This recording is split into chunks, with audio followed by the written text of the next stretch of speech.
Okay, the meeting will come to order. It's now 7:02 p.m. I want to welcome distinguished guests, our council member, Lydia Coote. Thank you for coming. We'll have the roll call. Chair Kralik, Present. Commissioner Lee, Present. Commissioner Regier, Present. Commissioner Savage, Commissioner Stinger, Commissioner Smith, Vice Chair Shu, Councilmember Koo. Here. Agenda changes, requests, or deletions. Anyone have anything they'd like to add? Delete. Okay, we'll move on to oral communications from the public. I don't have any comment cards, so we'll proceed to the business of the meeting. Can I just do a quick interjection, Chair? Please. Okay, I'd like to introduce Christine O'Kane. She is my new supervisor, but was my supervisor in the past, and she is the Community Services Department Director, and Welcome, is new Kristen. to that role, Thank but many years at the city in leadership All right, positions. we're happy to have her here. Thank you. This is the Transportation Learning Series item number 1. It's a presentation by the representative of the City of Palo Alto's Planning and Community Environment. And staff has a discussion, so please go right ahead. Great. Well, I'm really happy to have my two colleagues here, Chantal and Sylvia from City Manager's Office and Transportation Division. So they are going to come and give us a presentation on the many transportation services that the city offers the community.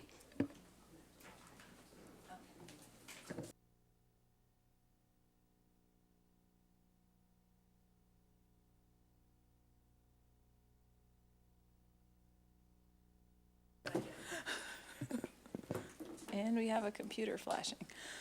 Good evening. Thank you. Tell us a little bit about yourselves when you start your presentation so we know who you are. Absolutely. Thank you for that good tee up. Good evening. Thank you for having us here. My name is Chantel Cotton Gaines, and I am an assistant to the city manager for the city of Palo Alto. And right now I'm serving as our manager of transportation services while we're recruiting for the chief transportation official.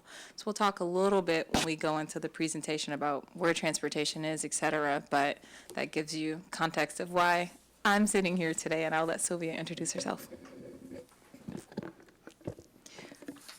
Hi, I'm Sylvia Starlack, Transportation Programs or Planning Manager, not really sure which or both. Just pick a T. Yeah, and I oversee the Safe Routes to School team, transportation planning, coordination with regional transportation and planning organizations like VTA, MTC, ABAG, and what else am I doing? Development review, some other things. That's the good list. Well, thank you very much for coming, and we look forward to the presentation. Go right ahead, please. Excellent. Thank you. So we have a fairly short presentation. Our understanding is you guys wanted a little orientation about where we are with transportation, as well as sort of to answer questions that you may have as part of your learning series. So I'll go through this relatively quickly, and then we can just engage in Q&A. Okay, so the first part is we, for the first time, have a couple pages in the budget book that are solely dedicated to transportation. We previously were part of the Planning and Community Environment Department, and the city manager is working with the city council through this budget period to pull transportation up to be its own office that reports directly to the city manager. Some of that is just reflecting the council priority of transportation.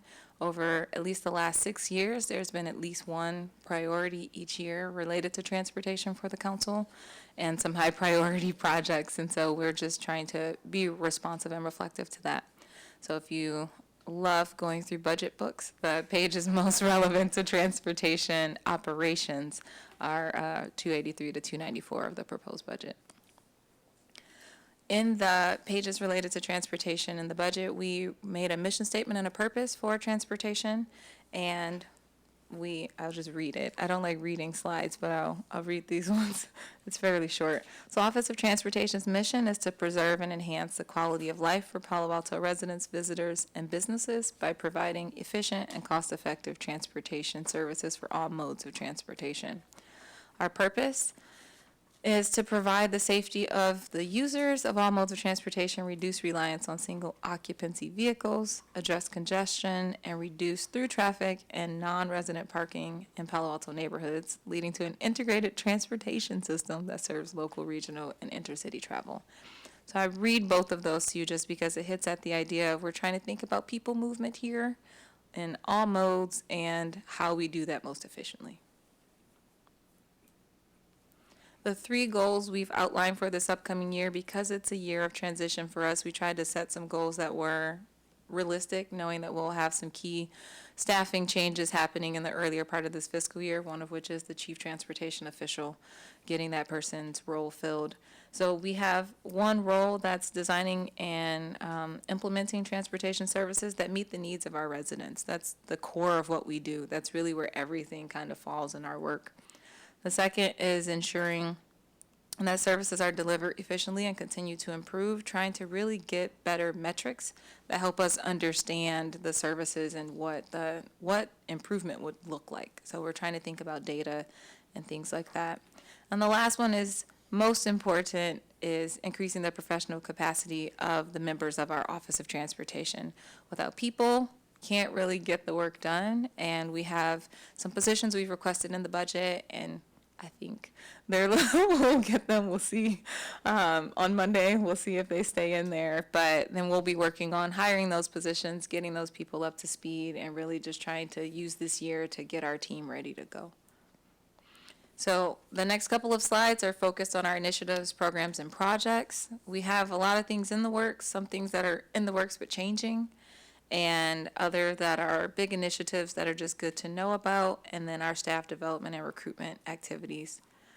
Next couple of slides just give more info on that. I'm going to breeze through a lot of these, but activities that are previously approved and are in progress are the Safe Routes to School 5-year plan. That is a really robust program, and Sylvia can definitely address any specifics about that. Our citywide traffic signal operations and Middlefield North traffic calming improvements. This is just the day-to-day work that we're doing. Traffic signals work. If they don't work, there's a problem. So that's just a lot of the work that our unit is doing on a regular basis. Council has approved a extension to the bike and scooter share program, so we're working on those guidelines and trying to work on getting that implemented. Updating the transportation impact fee that was just adopted by council to be more responsive to some of the projects that we know we have coming up and the projects that are being implemented right now, Cal Lab, parking garage, and the Charleston Arrestadero corridor project. So those are some of the larger projects that have been approved and are currently underway. Some of the things that have been approved and being reevaluated, the Bike Boulevard implementation, we implemented part of what most people know as Ross Road, the changes there. And we received a lot of community input on that project, and we stopped it before finishing phase 1. So we're getting data and bringing a report back to council in the fall. That's really trying to have overview and a conversation about what was implemented and some of the responses, and then also focusing on what we will do to implement other parts of that project. And the second one is El Camino and Embarcadero Enhanced Bikeway Project. That one's on hold because it relates to our grade separation efforts. Big activities, grade separation. It's essentially separating the road from the rail. Was the short description of that for those that aren't in it every day like me. And we have 4 crossings in Palo Alto that are currently not grade separated, and we're doing a lot of work related to trying to get those design for each of those for grade separations. The other one is evaluation and revision of the residential preferential parking program. We have difficulty administering that program, and we hear a lot of information from the public about ways we can improve that program. So we have taken a report to council recently and are trying to implement some of the recommendations from that report. revising our community engagement process. We learned a lot from the Bike Boulevard experience of things that people would prefer us to do in our community engagement. So we're using some of those lessons learned to think about how we can engage the community in a way that's most effective for future projects. And then lastly, I mentioned before, data collection opportunities. So I'm going to turn it over to you just so it's not only me talking. All right, so the other thing that I oversee is the shuttle. Our shuttle is currently provided by a vendor. The city does not own or operate shuttles. That contract is coming to an end. And we are currently, and have been actually for the past couple of years, assessing potential shuttle changes. Routes, could be destinations, could be data collection for the shuttle, the whole shuttle program. We are noticing that lately there have been some challenges for the shuttle in terms of reliability, partly due to increased labor costs and the shuttle vendor's ability to retain drivers because of those costs, and also local traffic affects shuttle reliability, obviously. And if we're in a booming economic time, we get more traffic, and then we have some issues. So we're looking at all of that. We're currently in a procurement process to renew the crosstown service that we currently oversee. There is another shuttle in town, the shuttle that goes on Embarcadero. That one is not overseen by us. That is overseen by by Caltrain, basically through the Joint Powers Board for Caltrain. And but the one that we are looking at is the crosstown shuttle. And so that procurement process will renew the current crosstown service, will look at a possible extension of the current crosstown route. We're using this procurement to find out how much it costs now because of the increased labor costs that I mentioned. And also we're looking to price an additional South Palo Alto route on the Charleston-Arastadero corridor and to some new locations that would potentially start when VTA reduces its current service to Palo Alto once they realign their service when BART opens up to San Jose. So there's a big service change happening once that BART connection happens.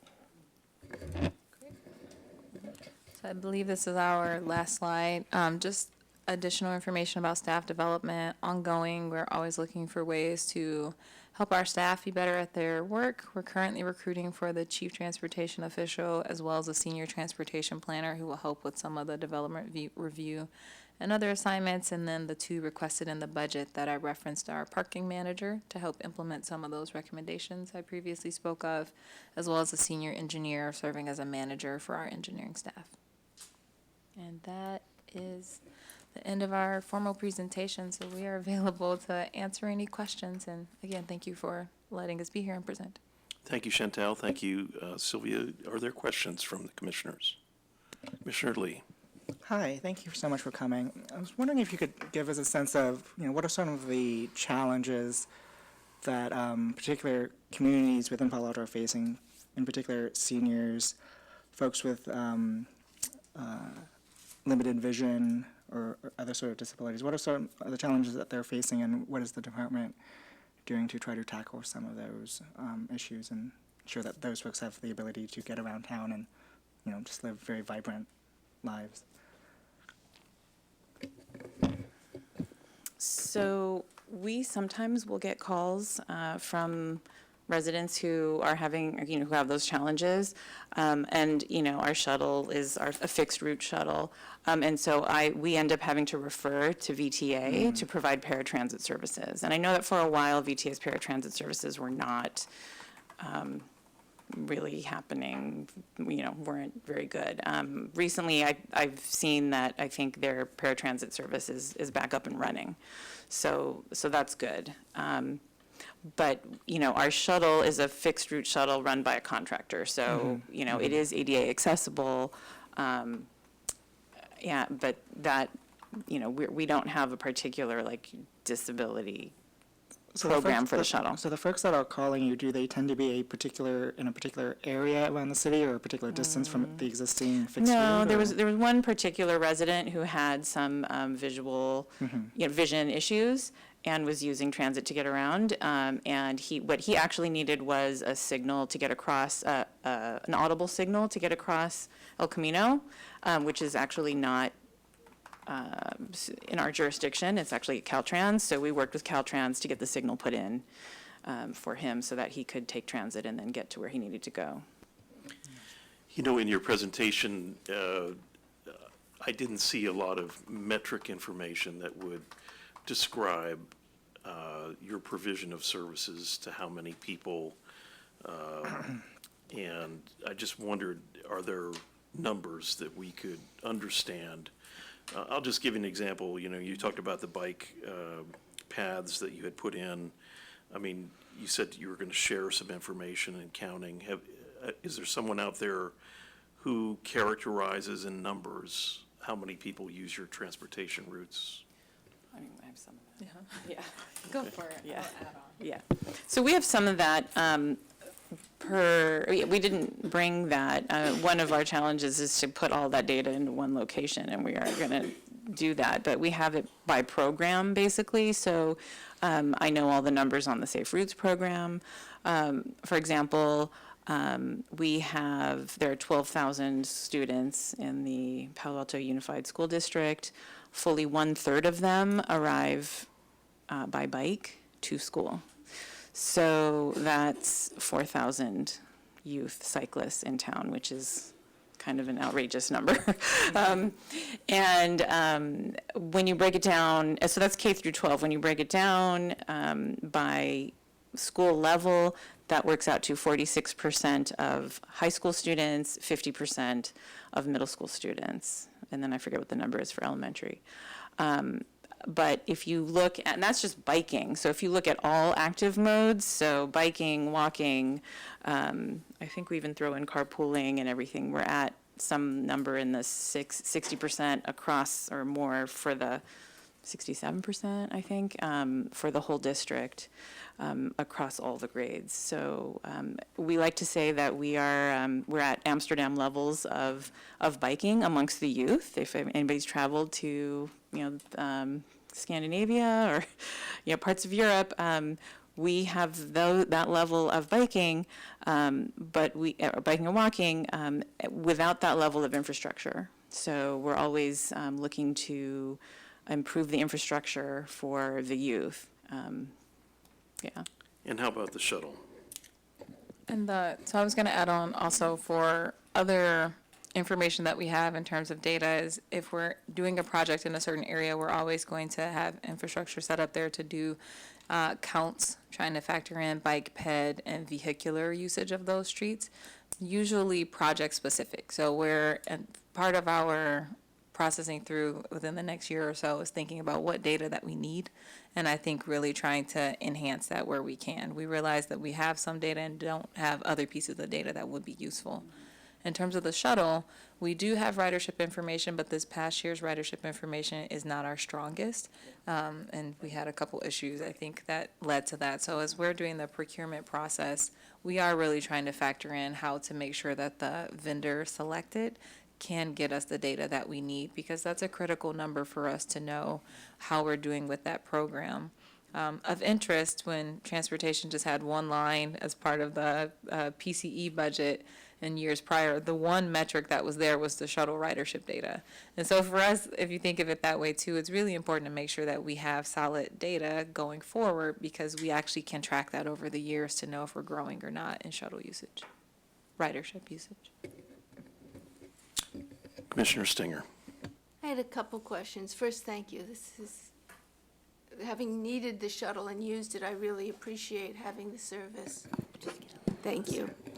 The first question I had was on the communication around Ross Road. You said you've learned a lot, and I wondered what you've learned, because I think there's some that's transferable information. How you get any committee in this city gets input it's difficult, and I wonder what you've learned. A lot is the high level. One of the pieces of feedback that I think was most useful too, that come top of mind for me, we halfway through the project started doing temporary installations, which were things on the street that helped people actually see what it would feel like once the street was completed. We didn't start by doing that, and I think that that would have maybe given us some earlier insight, but it was the hay wattle, I think is what it's called. It started falling apart, straw wattle, that's what it's called. It started falling apart, so in the future we'll find something that kind of holds a little more, but the idea is a temporary installation that you can touch, see, feel, and know when I get here, when walking on my bicycle, in my car, this is how I would have to maneuver this part of the road. And that was actually a lesson learned that we applied then to Charleston or Astrodero, and it helped in the earlier parts of that project because the staff working with the community realized some of the particular design elements were not fully needed as designed. So they made changes to the design based off people interacting with those temporary pieces. The other thing that we learned is if there's a long period of time between when a project starts and when we break ground, we have to bring the community along with us better than we did in this particular situation. In terms of what do those updates look like? How do we inform people? Soon it's coming, here's the design, or we're breaking ground in a week. We had ways of notifying the public, but we can improve on those just so that people can stay aware and know what's going to come before they see the construction crews mobilized and then really start to say, wait a second, what's happening on my street? Which is when we all really pay attention, of course, but it's a lesson for us that maybe we need to think of some additional ways to inform people before that happens. So those are just two examples. Microphone. My second question was, how do you set your goals for projects?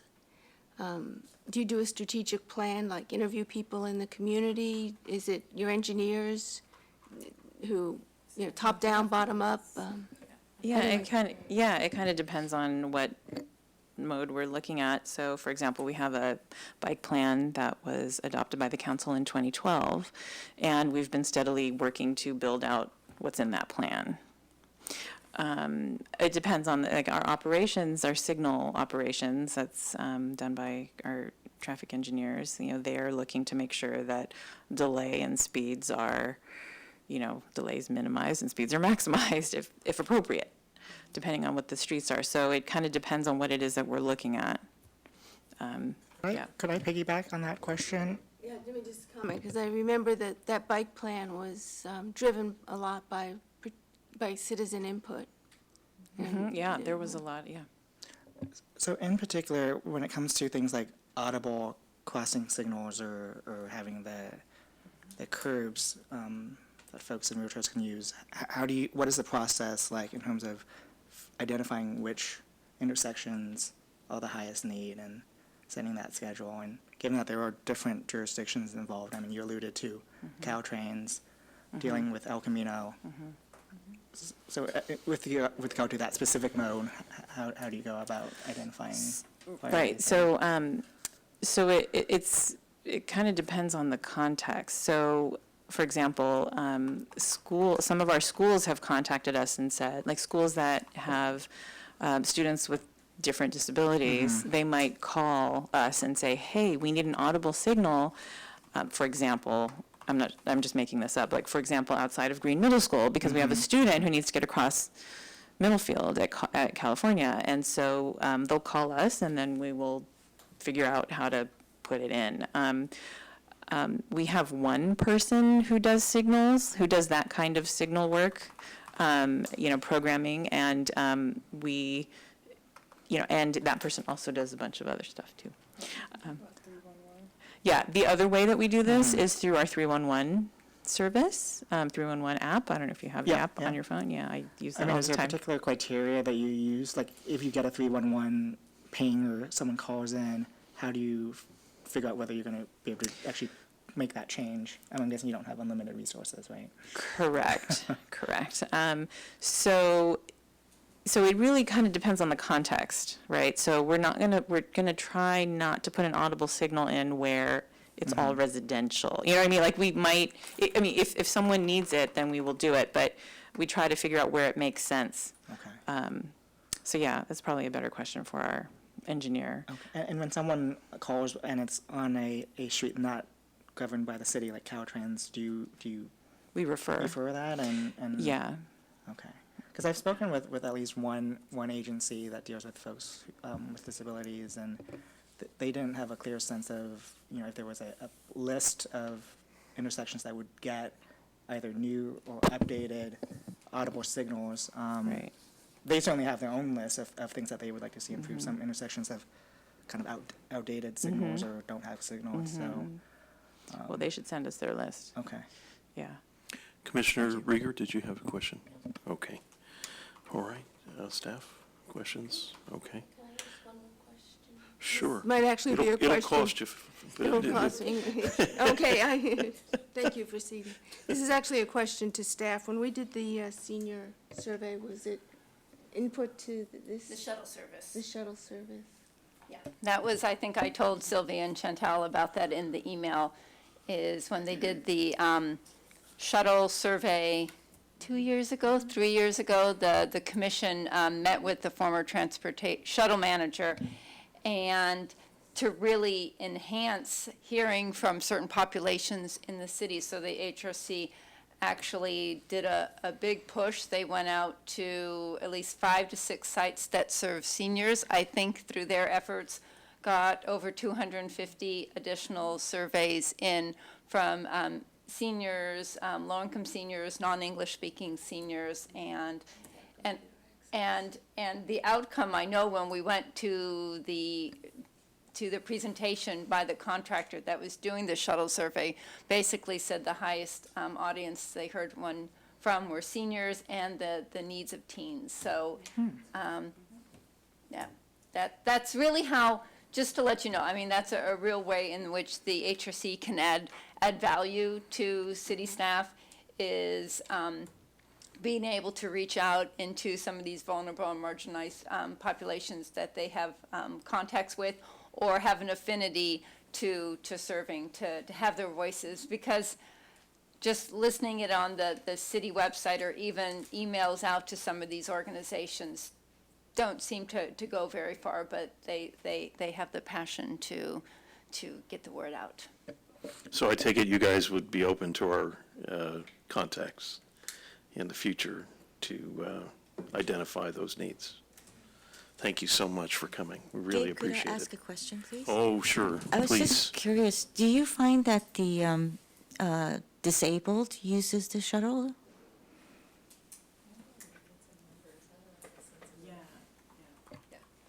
I don't have a sense of that, but we can try to factor that in for sure for the new contract, to try to see if they can more granularly break that data down for us, and we'll see if we have anything from the past. Yeah, I was just wondering how the buses would be configured, you know, and whether they can accommodate disabled, you know, the functional needs persons. Like a wheelchair?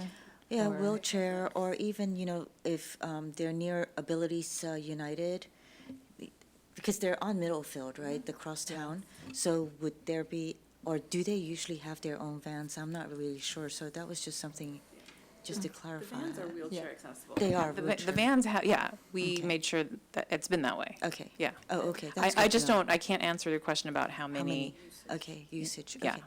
Thank you. And all of the bids we've seen for, not disclosable information, but all the bids we've seen for the new shuttle providers are all talking about the shuttles that have lifts in them as well. I think that was in our That's a requirement. RFP. It's a requirement. Well, we feel honored to have you as our guests, and thank you so much for informing us. And we look forward to contacting you in partnership with the city. Thanks so much. Thanks for your help with the transit survey. Before we are acting on that, that's the document that we're using for our current procurement. So your input is actually being acted upon right now. Thanks.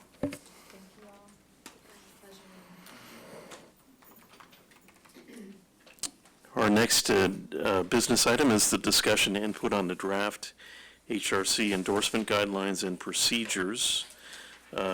We'll ask staff and Commissioner Stinger to give us some context As you know, we set out with this task to have a set of guidelines and procedures that's robust, fair, and something that also can be followed simply. So we want to thank Commissioner Stinger and staff members who put this draft proposal together. I understand there's a number of steps in the consideration of it, including our input. So Commissioner Stinger and Minka, please go right ahead. Yeah, I'll just make a few comments. I basically took this on because I was volunteered. The chair asked me to do it, and I said I would. But then when I got serious about it, my interest was to leverage partners in the community, to extend our outreach, but also to qualify the partners that we were working with to make sure that the affiliations were promoting the same values that we were promoting. I'm working with other groups that are going through the same exercise, and it just echoed for me how much there is to be gained by having a consistent, efficient procedure. Just say quickly that we did look at generic forms from other organizations from the county, but basically relied a lot on common sense and experience. This was reviewed by the legal staff. We were process heavy, I think, or my input was basically process heavy. But we had some good input from the legal staff that helped us focus the direction as well. And I'll turn it over to staff Great, report. yeah, Mallory, Commissioner Stinger has covered some of the things, but really the goal was just have a easy-to-follow, clear process for when members of the public or commissioners wanted to bring the items covered by these guidelines forward. We wanted it to be something that was easy enough that once they picked this up to once they were done filling out the form, they had expended no more than 5 to 10 meetings, and that 5 to 10 minutes, and that people felt like what they were reading, they had a good sense of what was covered, how the review process would handle, and that they felt it would be a fair and straightforward policy. The HRC has no policy that covers things such as this before. A couple years ago, the HRC, before maybe some of you were on the commission, passed a policy to recognize contributions to a supportive community. So this was more, if there was an organization, for instance, that there's a local hotel, and they always give free space to nonprofits when they want to meet there, or there was an individual in the community that went above and beyond on serving their fellow residents, there was an ability by the HRC to recognize that person. So that's what the only kind of slightly related policy that we had on the books. As the commissioner said, we tried to think, how are we going to go about this? I checked with other HRCs. I did hear back from a fellow HRC, and they had not implemented the policy, but they had some of their liaison staff think about some good questions to ask. So we really use that as the framework for this policy, just thinking about what are these good questions that are to ask, and how do they make sense in the context of Palo Alto HRC with requests that have come before you as well. As far as initial staff, their staff internal to my department have looked on it. Legal department didn't really review it, as only just to look at it and give some early comments. So, what we're trying to do at this point is just to get your initial feedback on the document. Valerie and I will be happy to answer any questions. This is just our first and best effort to get your input. Once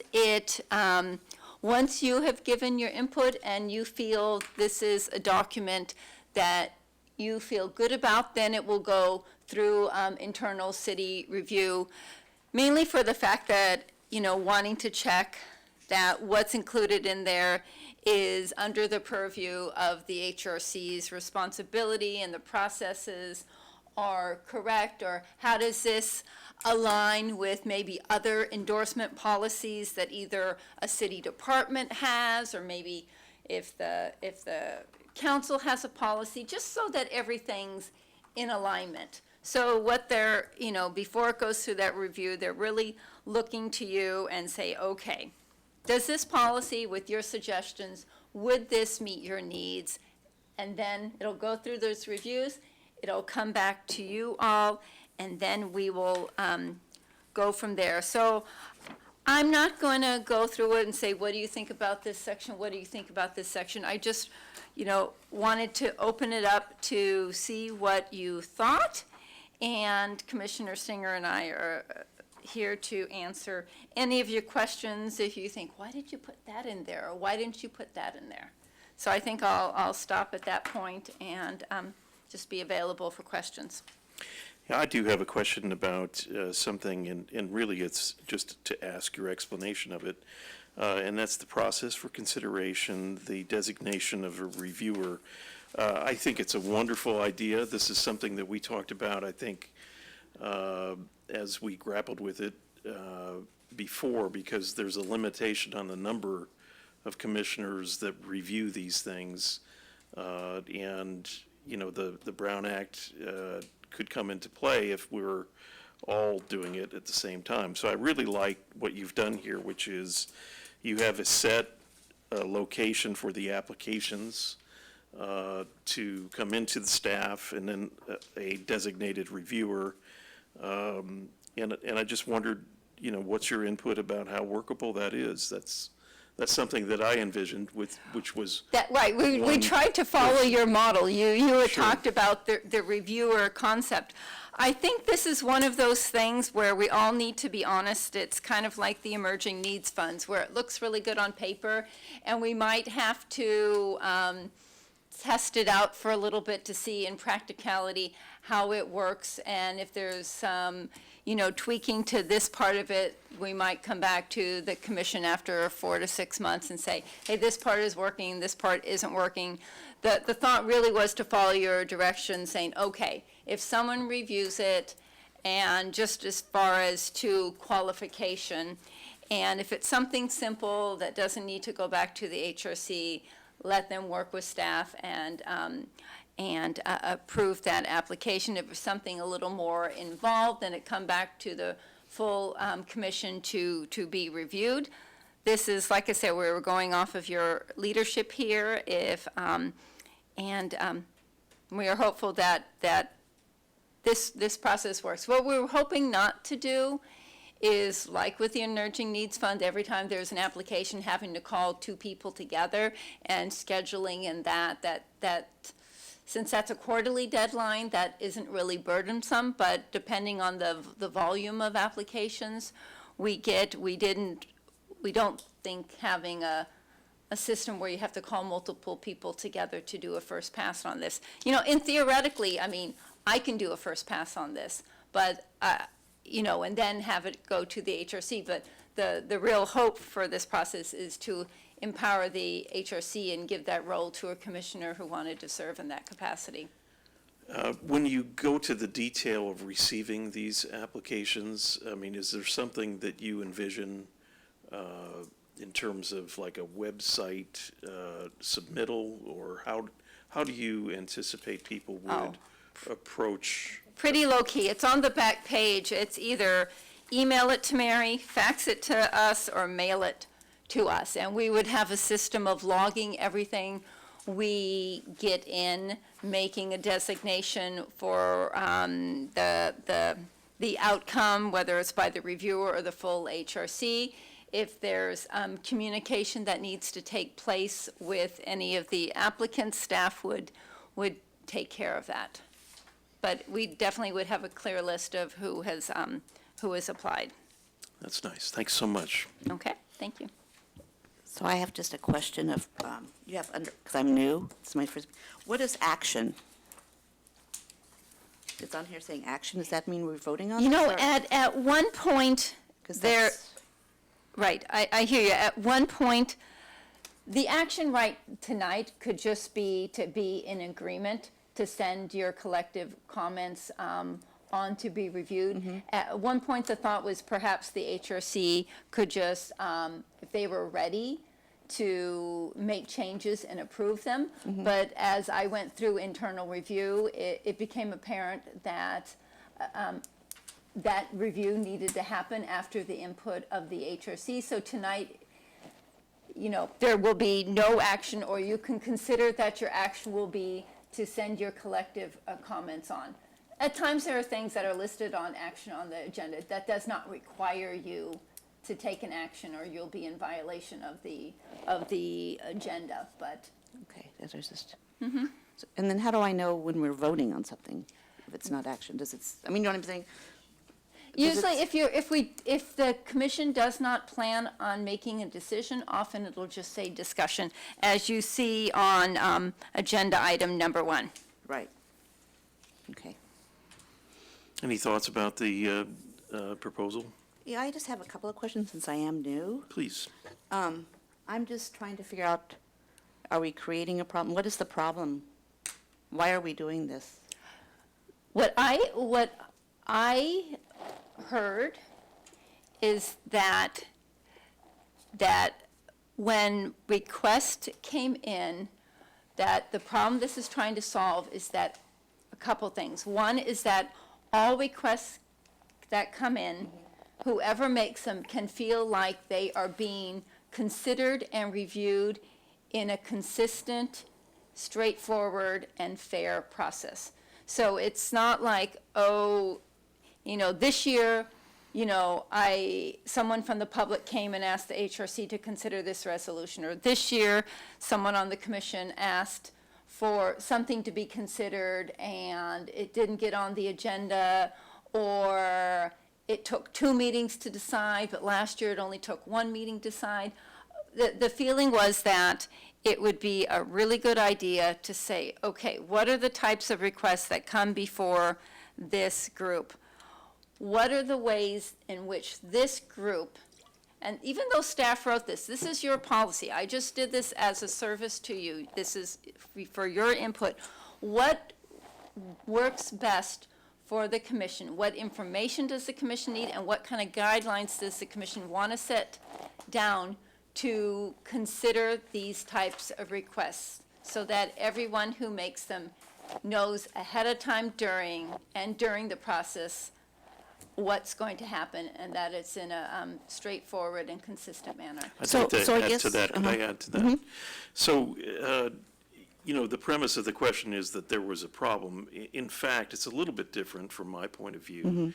And that is, as a new, you know, chair, I have the initiative of wanting to have robust recognition in the community of events, folks, and organizations that live out the mission of the Human Relations Commission.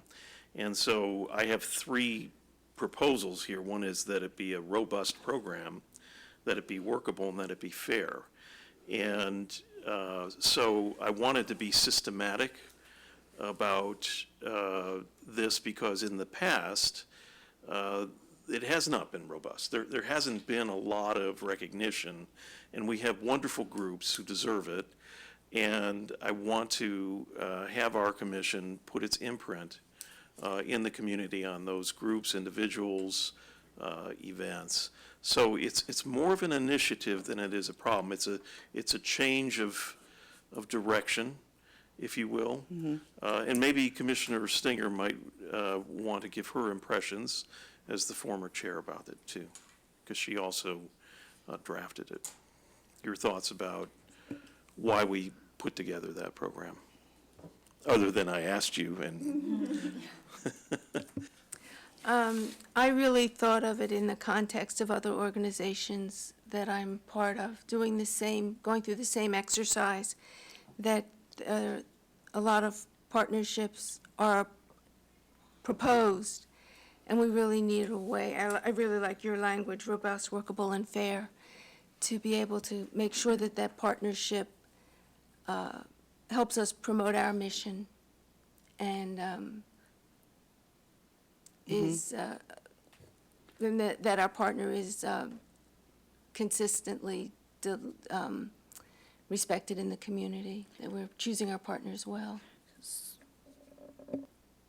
That probably didn't make sense. I'm trying to say that we serve ourselves and we are careful about who we partner with.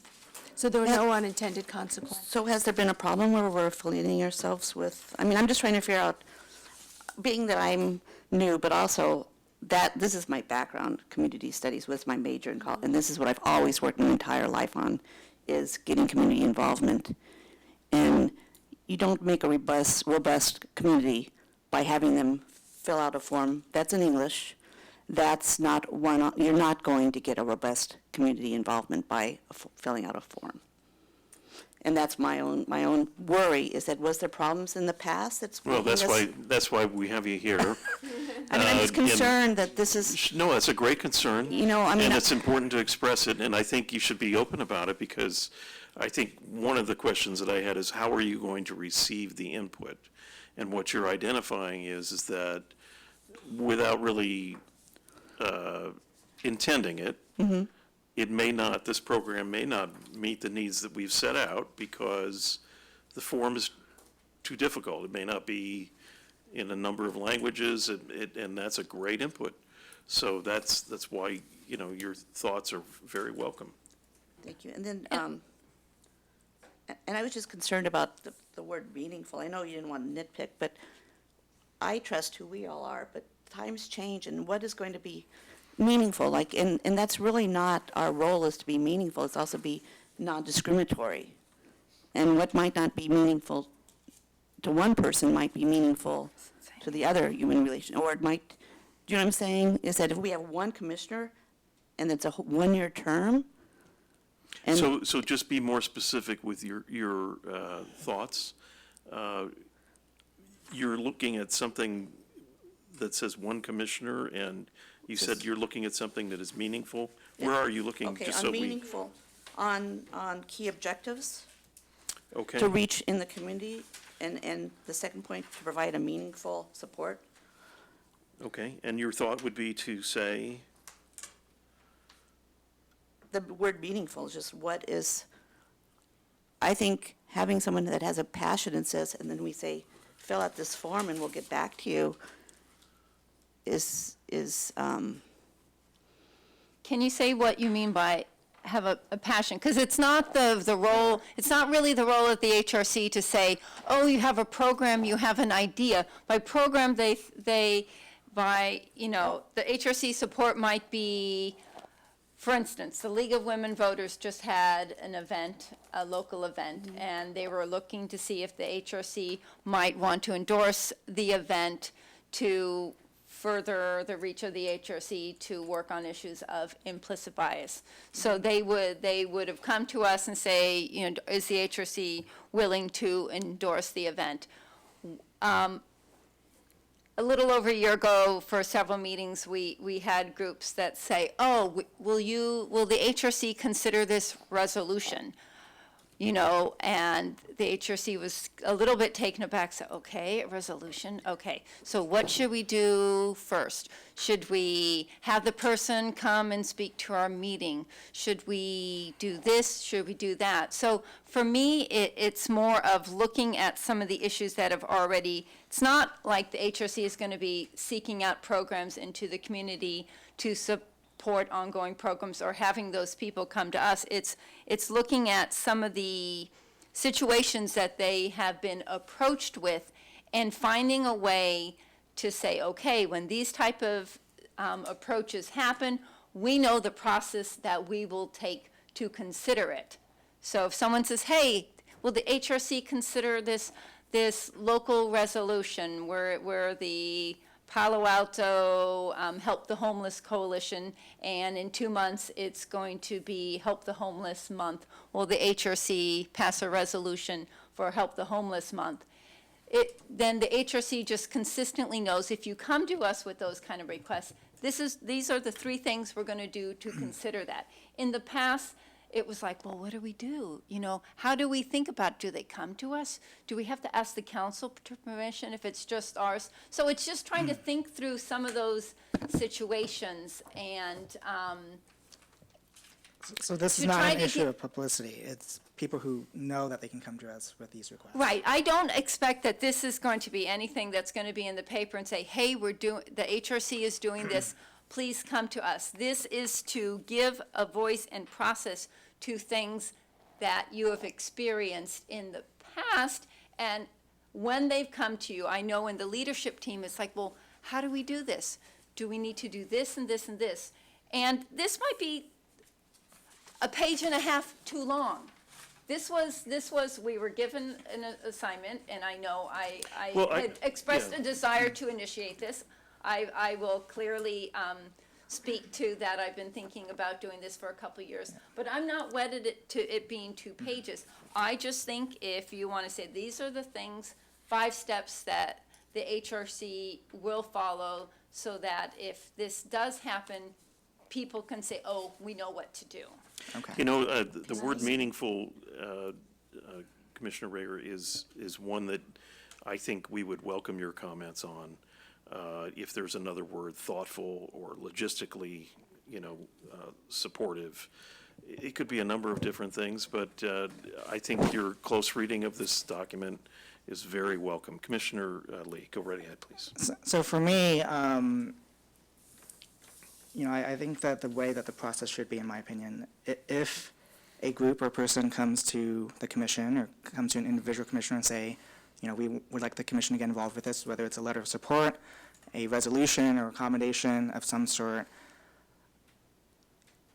I believe that there can be a very simple process for this. If there's 1 or 2 commissioners who strongly support what that group is asking for, I think 2 commissioners saying this is important enough to be on the agenda, I think that should mean that it is on the agenda. And that can take different forms depending on what is being asked. In some cases, I may feel comfortable writing a resolution in support of the topic that was brought to me. In other situations, the group may have a resolution that they want us to consider. In other cases, I may want to learn more about what they want us to take a position on, and so I may want to schedule a learning series or a presentation of some sort. And so I think it's really on the onus of the individual commissioner or 2 commissioners who the item is brought to, or whoever, in the case where they come in public comment and present something to us, if there are 1 or 2 of us who really resonate with what they are asking, I think the process as it is, or could be, is robust enough to enable us to put those things on the agenda. And, to be honest, over the last couple of months, I've tried to bring things to the commissions for consideration, and I felt like they have just not been placed on the agenda. And my understanding of how things worked in practice was that if 2 commissioners supported something, it should be on the agenda.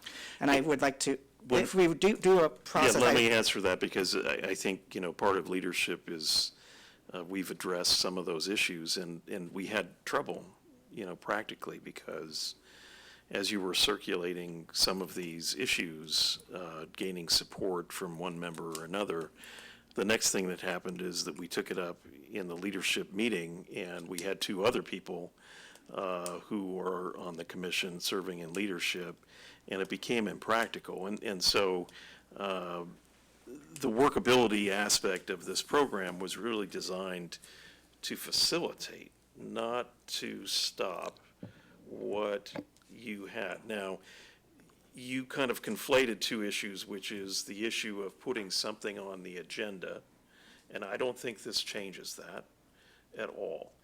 This is really, it's a recognition policy, and it's talking about how to be robust and fair and workable.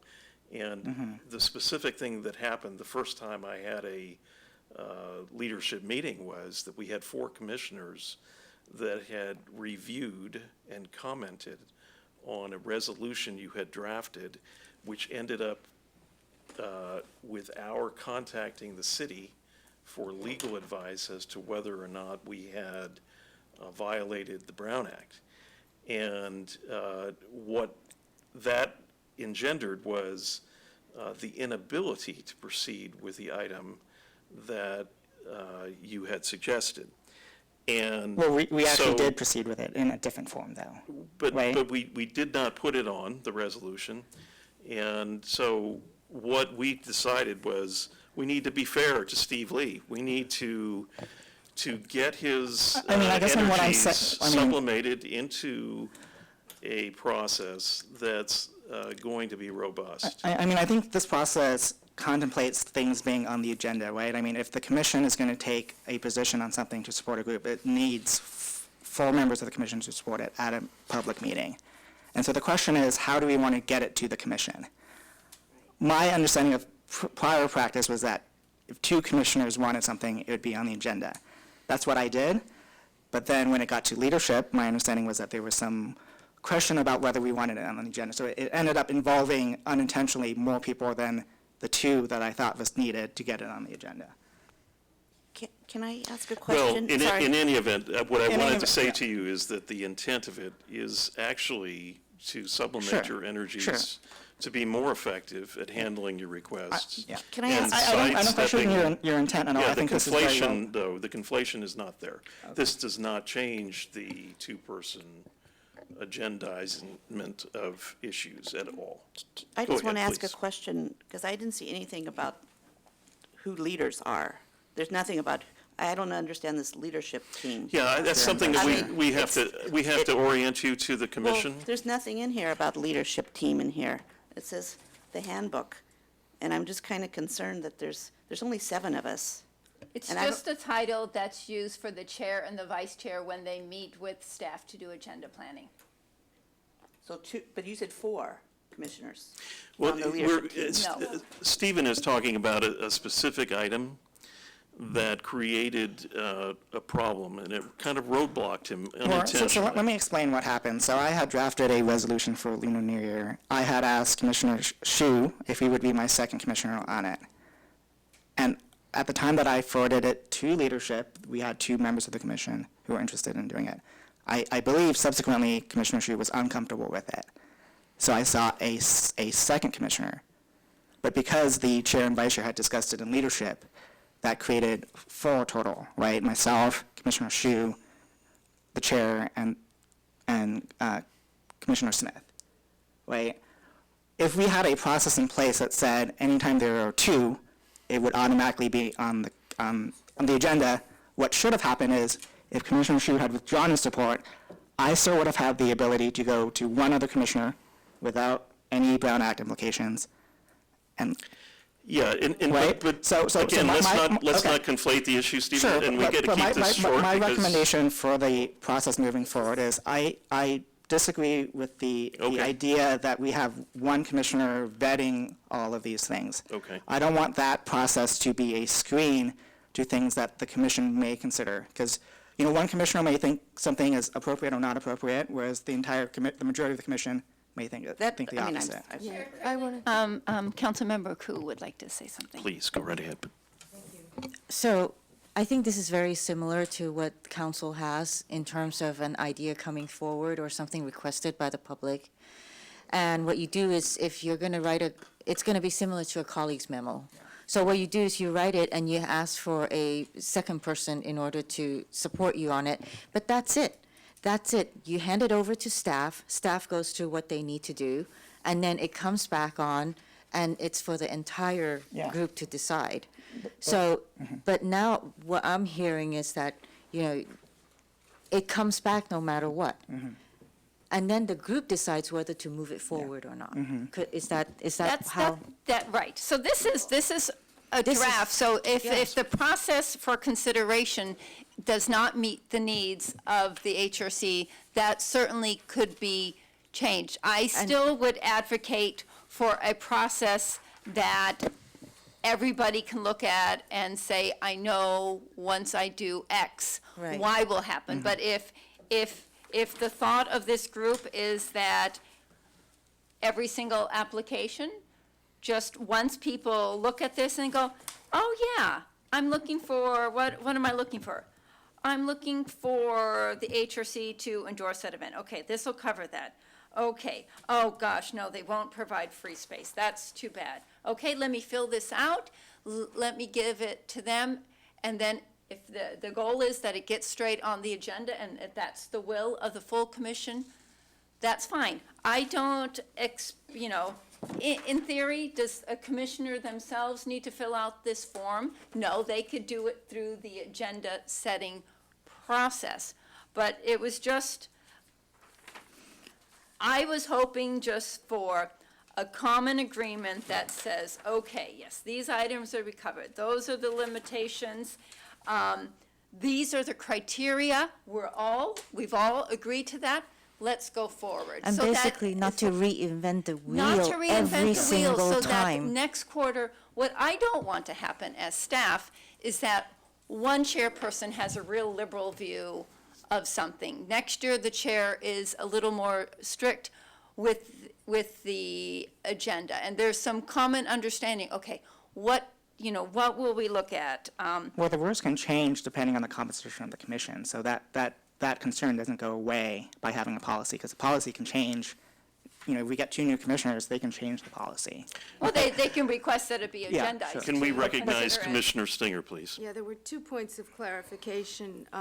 This is directed to events that somebody external to the commission wants to support. So I think it's separate from one of us saying we want to recognize. So for instance, the ABCs of LGBTQ event that they plan at Fletcher, if one of the commissioners wanted to co-endorse that event, would that go through this process or no?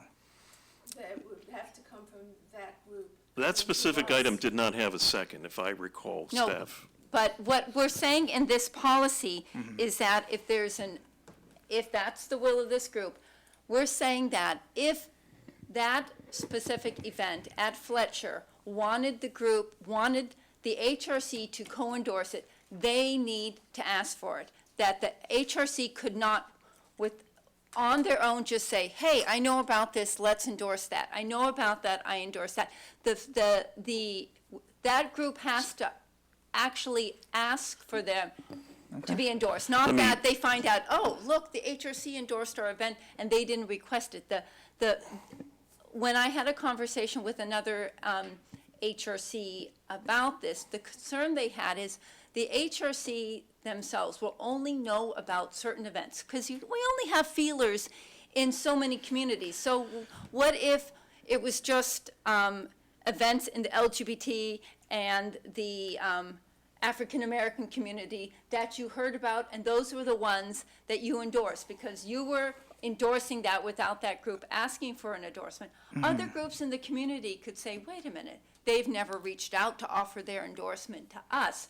So the subcommittee and the advice that we got from other commissions is if groups in the community have an event that they would like the HRC to endorse, they need to request it. We just can't be, the HRC, But they the would already, caution should not be going out and saying, hey, we'll endorse your event, without having a real partnership in the event. If you're co-sponsor, if you're like on the planning commission, but just not, hey, I heard about that event, we should co-sponsor that. but earlier you said that this Excuse was me, not let a me publicity just issue though, recognize- right? Excuse me. Yeah, let's recognize Commissioner Rager. She has a follow-up question. So that was my original question, and it was saying there wasn't really any problem, so obviously there has been problems. And I guess I feel that our job is for the community. I mean, that's what our designation is, it's for the community. And to be honest, hardly anybody in the community knows about the Human Relations Commission. So my point is that I think to say that we're not doing our job promoting Human Relations Commission and what we do. So to all of a sudden put it on organizations to say, who might not even know that we exist, or might not feel that their event is meaningful, or whatever you want to see, whether put other things, they might not even apply. Because Well, one, they don't know about us, and two, and I think that was there a problem where was there a problem, which was my original Right, question? we're gonna go ahead and wrap up with one final question. I'd just like to say one thing about the discussion, and that is, we've been talking about being robust, and one of the things that this process does is, it doesn't require a single commissioner to ask for this endorsement. It's any member of the public, single member of the public. And I think that is a lot more community-based than having the suggestion of one or two commissioners who know certain groups. This is input that is broad and open. The community can each come to either one of us and ask us to put it on the agenda. Yes, right? and also, So- but this opens it up to the community. By publicizing it. Well, just by the fact that all they have to do is request. Okay, so And it's. so can I it's ask the- much broader.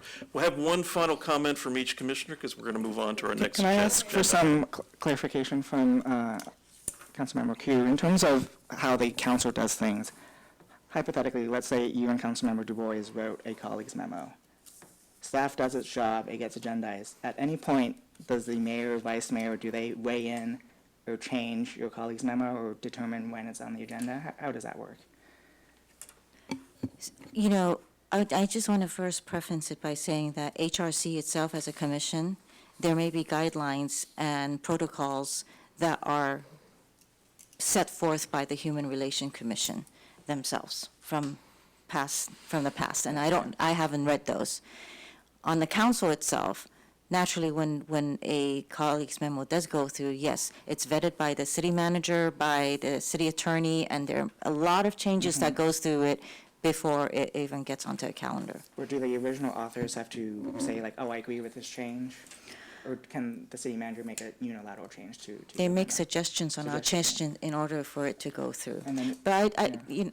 I don't know, I mean, first and foremost, I think that the human relations needs to kind of have their own set of rules. They might mirror it Sure, in some way to what council does. However, I think that you still should go by the guidelines and the protocols that are stated for you in your policy book, and to have staff as your guidance, as your guides. Secondly, I just want to say, I certainly hope, I was hearing and I was starting to get concerned that it sounded like maybe one HRC commissioner would go out and advocate for something and then put the HRC's name on it. I certainly hope No, that is not that's so. not the case. I mean, I was hearing that, and I just want to make sure that has not happened, because then it would not do well. Well, let me just address that. I make it really clear in all of my individual work that I am speaking as an individual commissioner. I go out of my way to add disclaimers to everything that I say and on my public Facebook page. If people misinterpret it as such and I hear about it, I correct it. But, when individual council members go out and advocate on particular issues, the assumption should be it's that individual council member as opposed to. Okay, we want to stay on point to In terms Stephen. of the mayor We need and to- vice mayor, though, Yeah. can you elaborate as to, are they involved in the colleagues memo process at all? They're not involved, would be having a brownout violation if they're. So my suggestion would be that Leadership, which is the mayor and the vice mayor, they do discuss the agenda. so they get to decide when it happens? Yeah, I mean, the Okay, but- agenda is set by them and the staff. When Okay. they have more priority stuff. Steve, So Stephen, my we're final getting- thought would we're be that we getting- mirror the colleagues memo But, Okay. structure. That would be my final comment. All right, thanks. All right, Commissioner Rager, final comment? No, you can go ahead, please. Oh, my final comment. I guess, is this my final comment? We're never going to be addressed? No, we got to end the meeting No, I mean, item. is this going to be addressed again? Yeah, I think we'll do it in a second. We're going, Oh, I'm sorry. yeah. Thank you. I guess my concern is the process for consideration. I don't think that's going to bring a robust, I don't know, the robust, if you could answer how you think this is going to be robust, getting community involved, because is that a problem in the past, nobody's been involved, or? Okay. So we'll go that to- I have to question what Right, the sure. final. Good I question. just wanted to react to a couple things that I heard.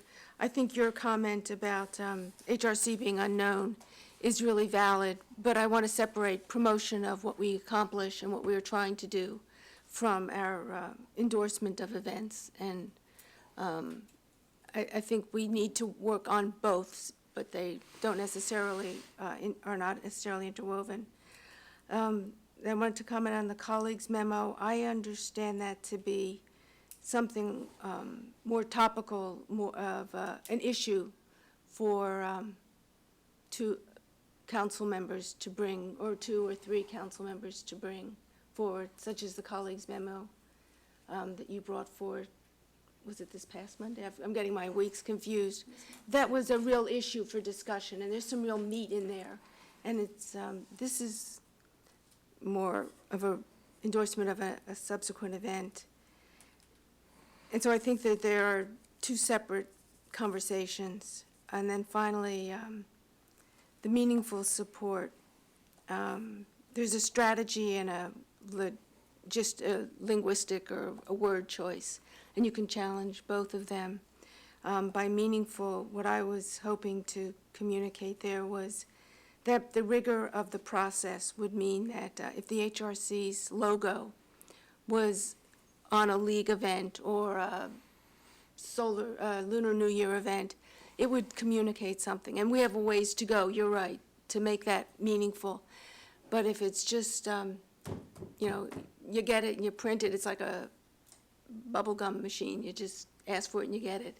It dilutes the meaningfulness of it, or value of it. And there's also a chance that we would do something quickly and associate with an organization that had a political agenda or a candidate's approval. You know, we'd get ourselves into a situation where we did not belong, and I want to avoid. Let me suggest a motion for the commission meeting here tonight.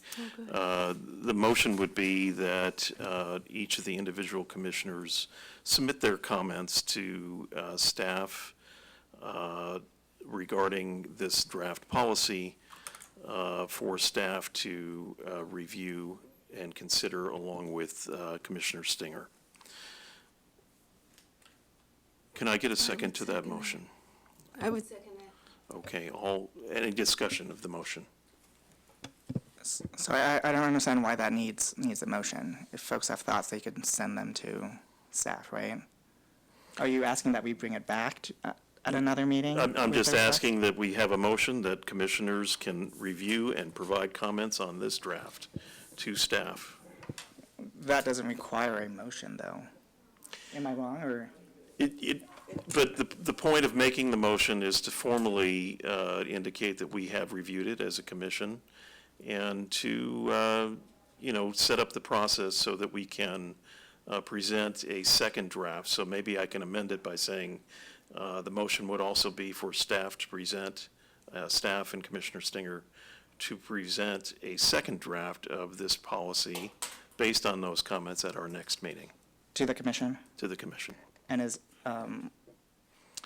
it your intention that the city manager's office and city attorney's office would review it again, or would they wait until we adopt Let me it? get a second on that motion, then we can have that discussion.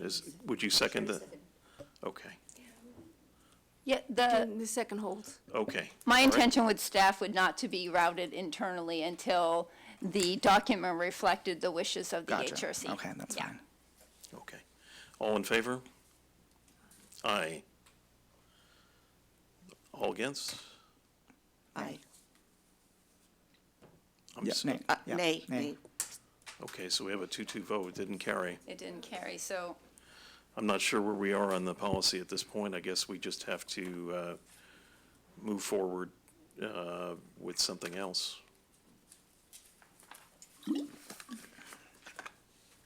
As a, Can I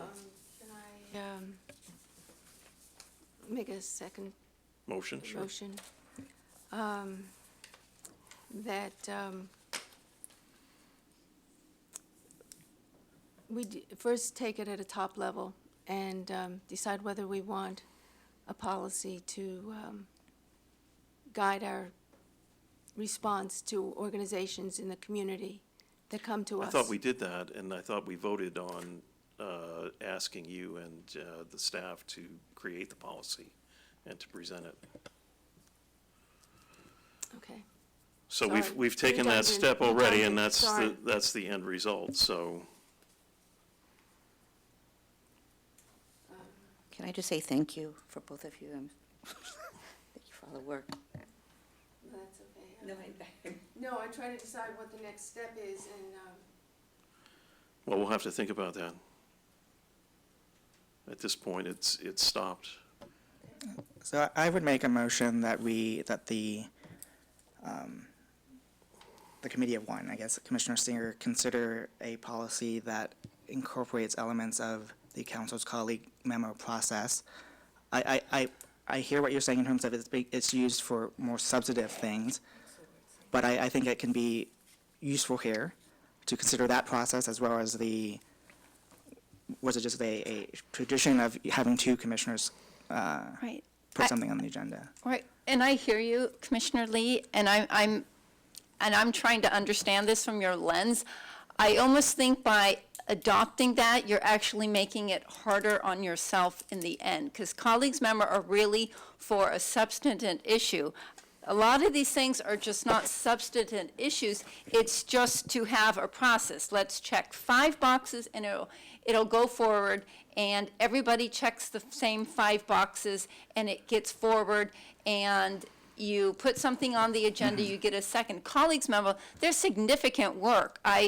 I would ask Councilmember Koo and Councilmember Du Bois the amount of time they spent on that colleagues memo. They're probably up to 50, 60 hours just on that issue. And I think that concept is really great for like your programs and initiatives. I was actually going to suggest that for the retreat this Saturday as a way of really thinking about and bringing substantive issues to the HRC. I see this as, if you want to have a resolution on the agenda, you still only need that second, but there's just this framework that is given to this. So I think this is just, sets a little bit of framework to it, but my concern is it's setting, you're actually going to make it more difficult. Yeah, Stephen, we need to move on Okay, to the fine. next item. I think, discussing something not on the agenda is probably not what we want to do. It is on the agenda, we're talking about. Well, we're talking about this input on this draft, and I think we've had it. By the way, our colleague's memo took 4 months, 4.5 months, 5 months to get to where it got to. So it took a long time and a lot of discussion. At the same time, I do want to say that you do have to be cognizant about your staff member who's going to be looking at all of this. So that's, yeah. The hope was that, Well, this is the will of the HRC. The real hope of this document is that it would not be a barrier. It would just give voice to a process that would be workable to all. And it doesn't need to be specifically look like this, but that was just that was the intention. Okay, the chair recognizes Commissioner Stinger and Minka, your hard work on this. It satisfied everything that I wanted. And of course, this is a commission, and we've had the vote. So we'll move forward to the update of the LGBTQ subcommittee. Commissioners Stinger and Lee. I think this will be more upbeat. It's a status report on the second meeting of the LGBTQ plus Working Summit. Does it show up there? Or? Well, I'm putting this in here and it's not coming up as a. Well, okay, I can, it was just the fun of, for fun. All of it. Yeah. It's not, I'll just speak to it to, in the file. So I'm looking for, usually comes up here as a. Why it's not here? This usually shows as a.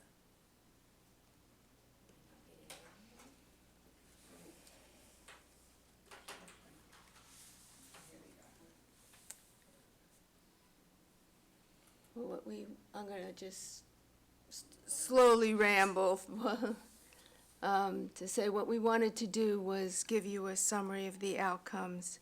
For the new commissioner, I'll say that this focus was on the LGBTQ plus community, was one of several outcomes from the resolution that was passed in 2016.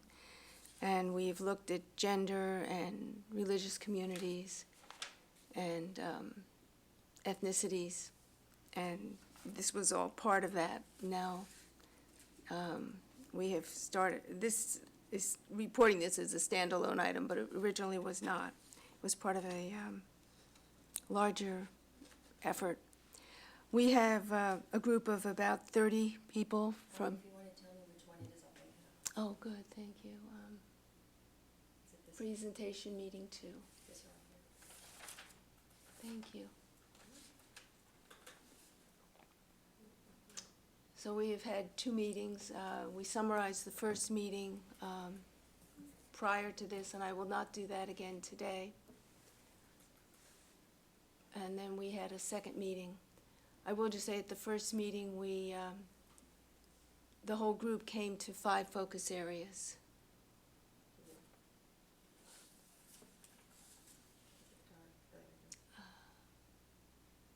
And the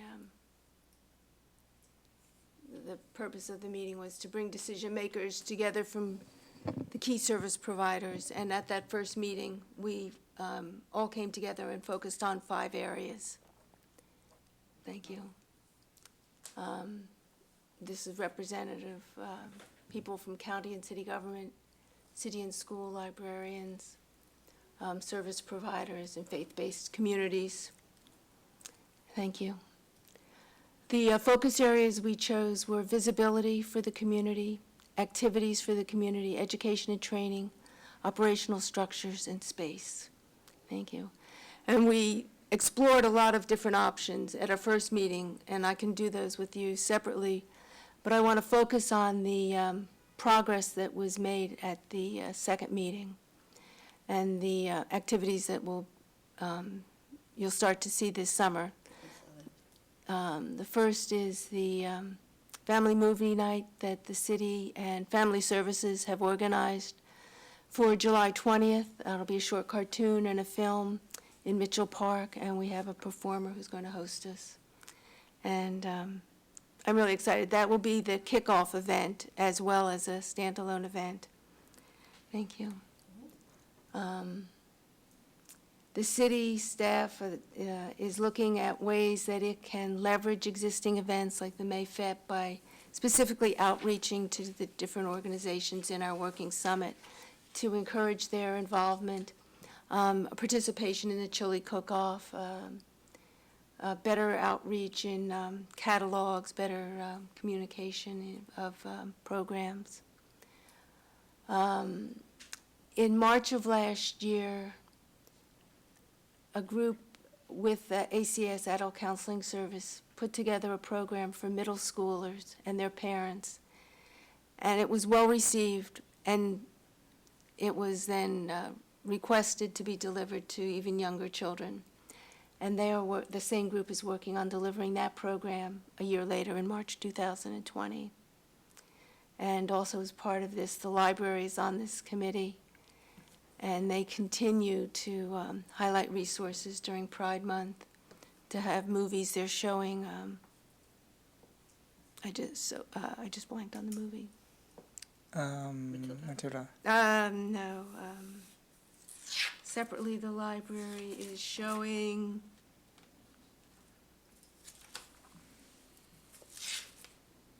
Love, Simon.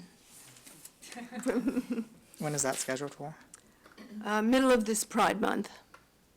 It's part of the library's outreach to young people.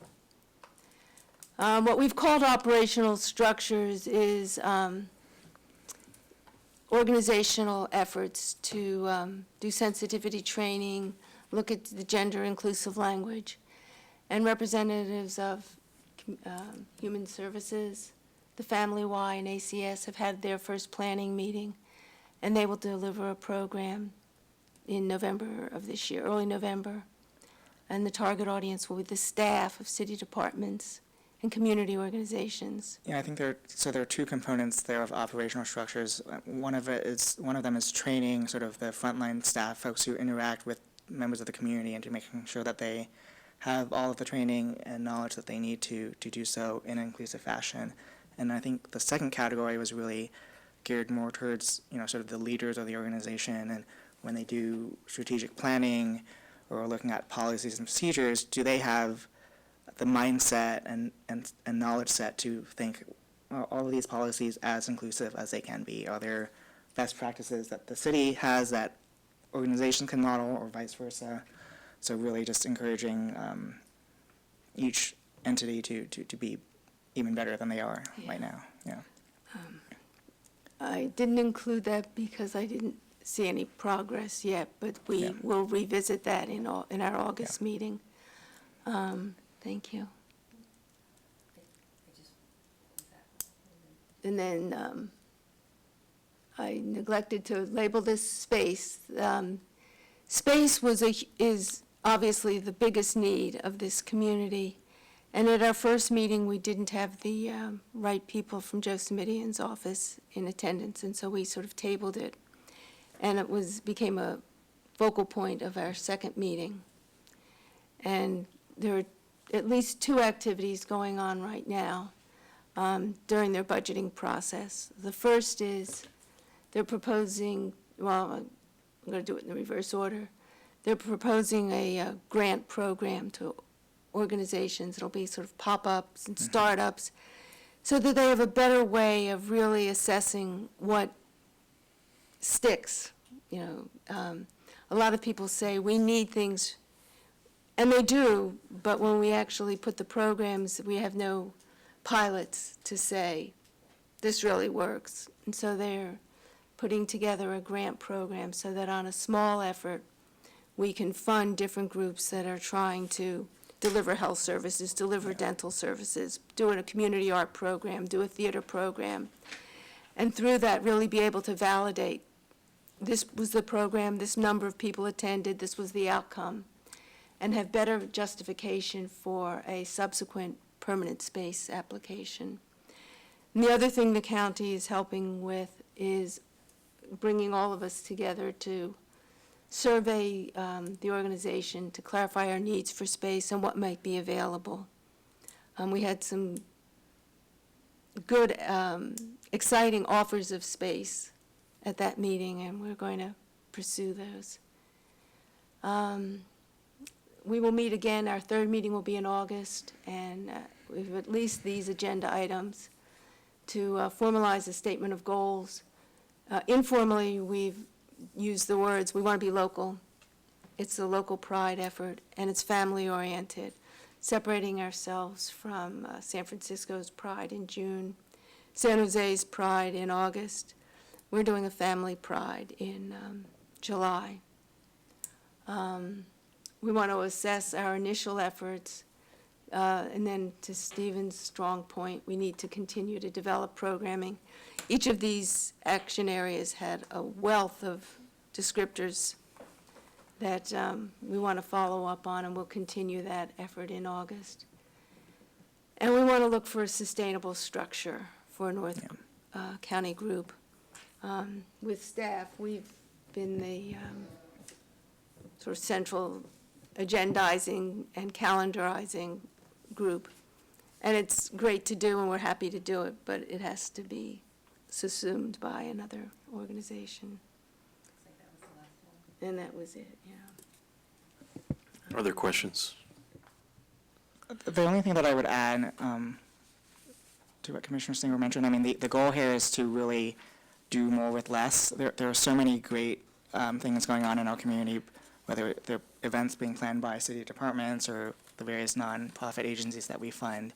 And so the idea is just to get everyone together to work more collaboratively and figure out how can we achieve more together than individually, sort of like the whole is greater than some of its parts. And so there are some things that we as a commission can do, but there are sort of limitations to that.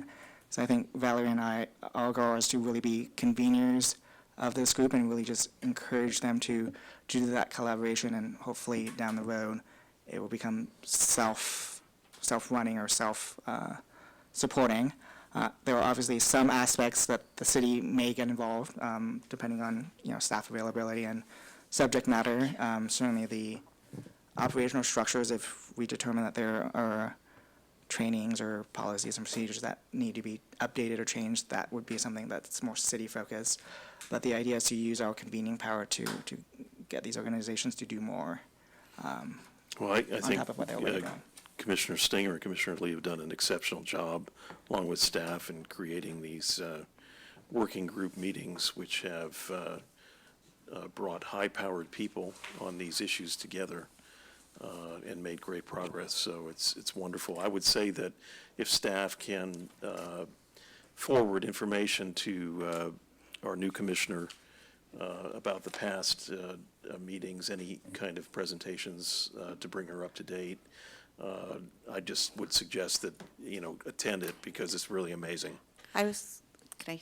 Sure. Yeah, I was going to say thank you, because I did go to the March event at Fletcher, and I thought it was just very, very, not only were there high-powered people there, but there was also teenagers and librarians and staff and teachers. And I just thought it was a very community and also informative. So thank you. And I guess the question that I have is, since both of you are doing this, what would have been the process to have, since that was one of your priorities that you're working on, for the Human Relations Commission to have been endorsed any of these, the Fletcher thing, or these movies, or since you both are working on it, and you were saying we, is that we, you personally, or? Let I'm me just a little clarify the confused. question. The Fletcher event was a separate event run by the school. This event that we're talking about is, it's a community working group invitation by the HRC, organization by the HRC, to bring together very high-powered people who are addressing this issue. And maybe Commissioner Stinger can describe that a little bit further. let me But just we held background. those Yep. meetings at the Art Center, separate from Fletcher. That is a completely separate issue. But it's the general question on all these topics. Well, let's see, just a little bit of the history. It was an area we wanted to explore after, when we were working through where our focus was. And with the county, we did a listening forum and surfaced some needs. And then we did some survey and focus group work and decided that we wanted to continue. And so it became a priority for last fiscal year. And, yeah, that's what it was. And we looked at several different ways to approach our priority, and then through multiple coffees and discussions, we came up with this working group and identified the players and invited them. And I think what I said at the meeting, and I said in my review the first time, was, be careful what you ask for. We wanted 30 powerful people in a room, and we got them. And then you had to deliver. And it's just been the excitement around this initiative, bringing people together and having them say, I didn't know I had so many people I could work with, has been just very satisfying. So really, we've just been facilitators and conveners, so none of the events have had the HRC's name on it, other than the sense that we brought the folks together and mentioned that these are things we should perhaps work together on. So I think out of that, we have 3 events that are sort of going on in the Pride Month timeframe. We have the library's Lev Simon screening.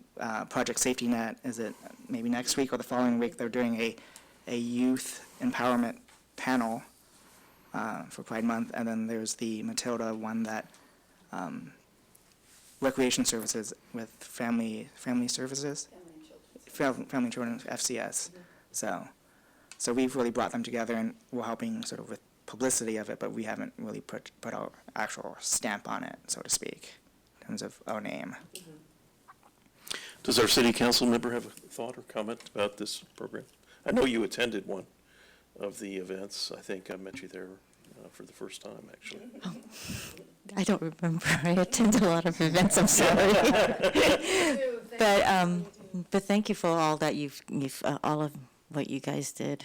So, no questions. Thank Okay. you so much, Gabe. Well, congratulations, and we look forward to that next session. Planning for additional community conversations, Commissioner Stinger and Smith is the next action item. present this in Commissioner Smith's absence, but it is his topic. I'm going to present in his absence. We have been meeting informally to debrief on the Jennifer Ebhardt Unbiased Forum that was sponsored by the League of Women Voters and the Amy Zion Church. I was involved with that as part of the League, and so wearing double hats, but the League. The follow-up and feedback from that event was high interest in more community and interactive events. So I'm bringing a proposal to the commission because I want you to be aware of the direction we're taking and our proposed implementation. And I will request your agreement with our theme and our goals going forward. The proposal is to host a series of 4 community events that promote civility and compassion, promote civil conversations, and help work through an impasse with civility. The theme that we have roughly worked out is core competencies for a resilient community. And the goal is to engage in productive conversations.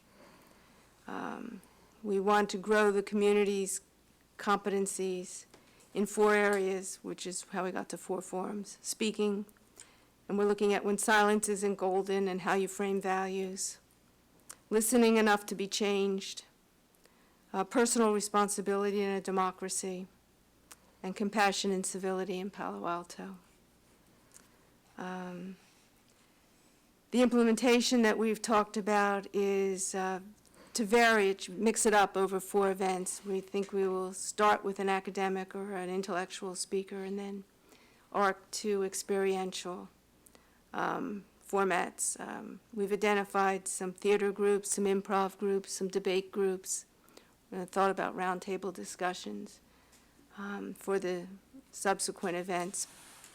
For event 1, we're looking at a lecture format followed by panel discussion.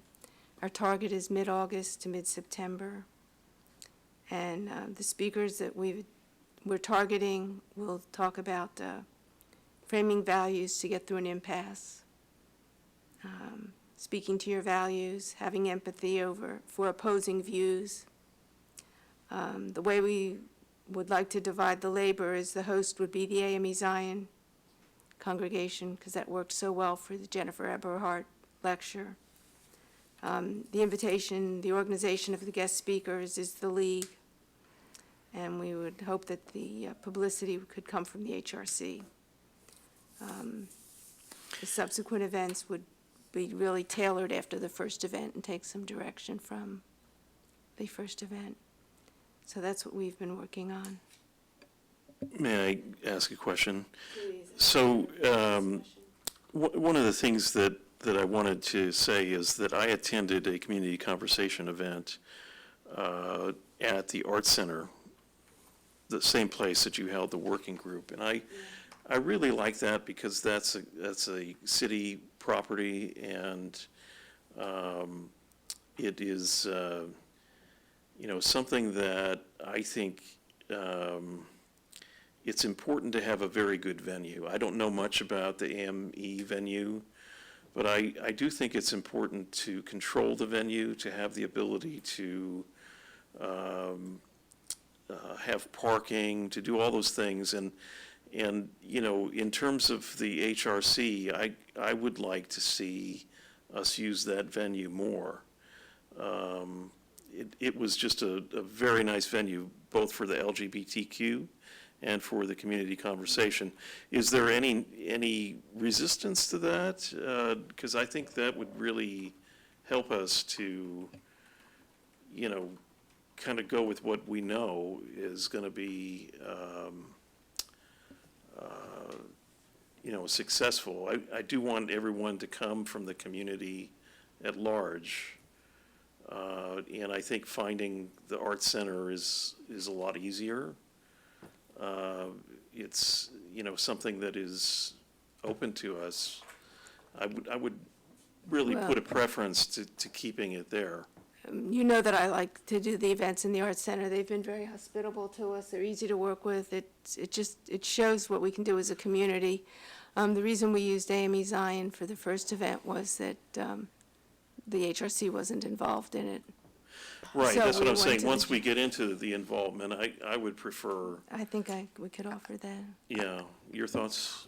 I Commissioner? just personally just think that if we are representing the city in some ways as an HRC, and I think that if we continue to pick one religious organization, I think that we need to not do that. I mean, I feel that we should open up to other, I just feel like if we're having a topic at a church, that sends some messages to some people that they might not feel comfortable going to that.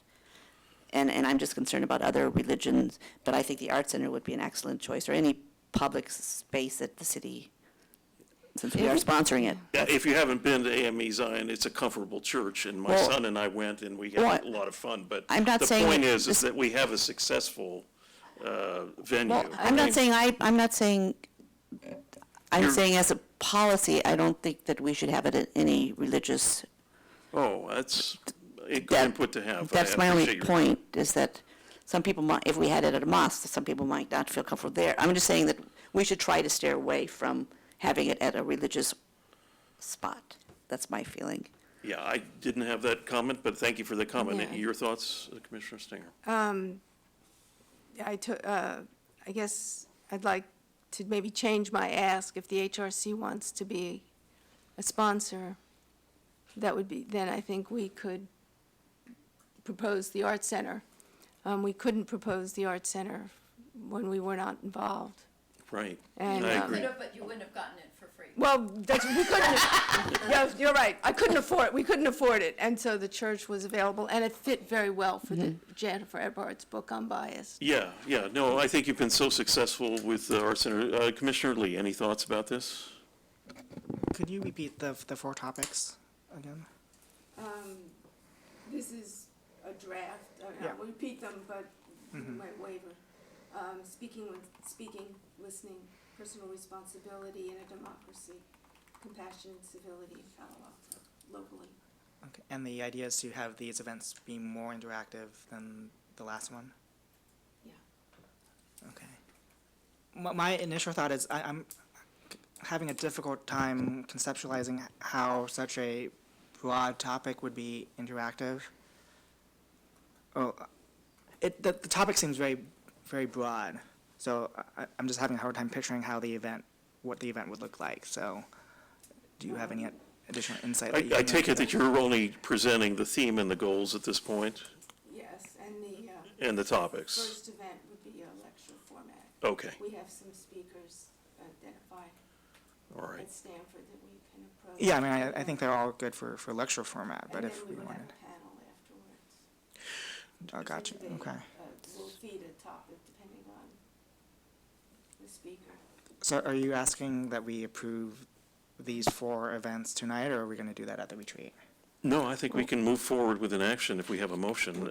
I'd ask Commissioner Stinger I to, would make a motion, thank you. if you could use your microphone so everyone can hear you. I would make a motion that the HRC collaborate with the League of Women Voters and the AME Zion Church to present a series of community conversations. The first one would be in mid-August to mid-September. Can I ask just a staff's clarification? So would this be an HRC event, and these 2 entities would assist just as in other events where other community groups assisted? Or is this the League and the AME Zion's event with the Palo, with the HRC assisting? I'm trying to understand that a little bit more, and also that has a lot to do with the venue as well. If it's their event, then they would have to fill out the city's co-sponsorship information to try to get their event considered for complimentary space. But if it's an HRC event and they're working with the HRC to put on the event, then it looks different. And it was my understanding that community conversations were an HRC initiative. But what's the word I'm thinking for? The initial event was not.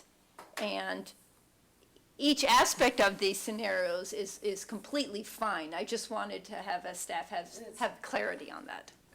I just want to interject that I think, based on the discussions that we've had, I would feel more comfortable that the commission would move forward with its initiative to hold community conversations with the theme and the goals and the proposed topics to be held at the Arts Center as a sole entity sponsoring it. It's possible that we could take on co-sponsors, but I want to do that vote here. I don't want to, that would be my comment, is to do it as a commission enterprise. I don't know if Commissioner Stinger wants to amend her motion, but maybe think about that. Yeah, organically, this has evolved with three organizations working together, and with some overlap. Commissioner Smith is Pastor Smith and has brought his congregation along. The league is the league, and I'm sitting in two roles. I think it would be, if I were sitting in your seat or your seat, I would say it's a community conversation, and we can invite other people to support us. But as it has evolved, it's a triumvirate, equal partnership, and I'm not sure we can do this without the league. They just have some really strong access to speakers. So I would propose that the commission take a more active role in this than it did in the initial event, and that we use the Arts Center. And it's maybe co-sponsored by the league rather than a endorsement by the league. Would it be a continuation of the gender equity community conversation, or is it a brand new series? We did not take that question up. I guess it's a brand new series.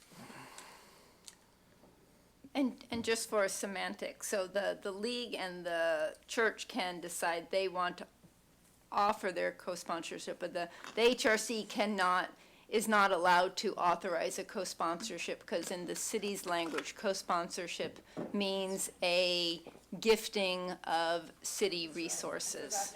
It'd be co-endorsement, right? It would be Or just organizing. a partnership. I mean, We could just do. just say, the Palo Alto Human Relations Commission in partnership with blah, blah, blah, and blah, blah, blah. That would be better wording. And- Okay, would you like to reword the motion? Yeah. Take your time. Yeah, thank you. I want to make sure I get all the words correctly. That the Human Relations Commission, with the partnership of AME Zion Church and the League of Women Voters, sponsor a community conversation of 4-series program. You And want it to say organize instead of sponsor? Thank you. Or host. Right. I think Plan. host Host. might be better than, Okay. no, host implies, I think we'll co-organize, we'll organize, and the co is implied. Okay.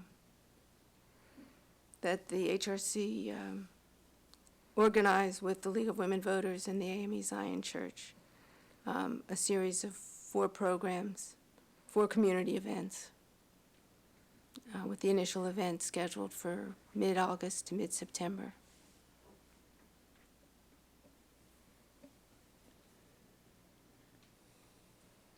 Can you read it back to me? Oh, me? I was just, I don't know.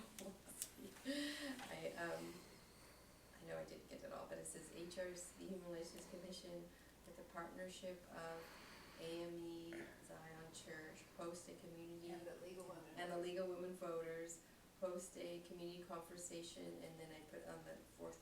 A series of community conversations. I think that's really, I don't think it needs, the motion needs to be specific to dates or times or names. A serious community, and then if you want to give a general title to on Core competencies for a resilient community. thank you.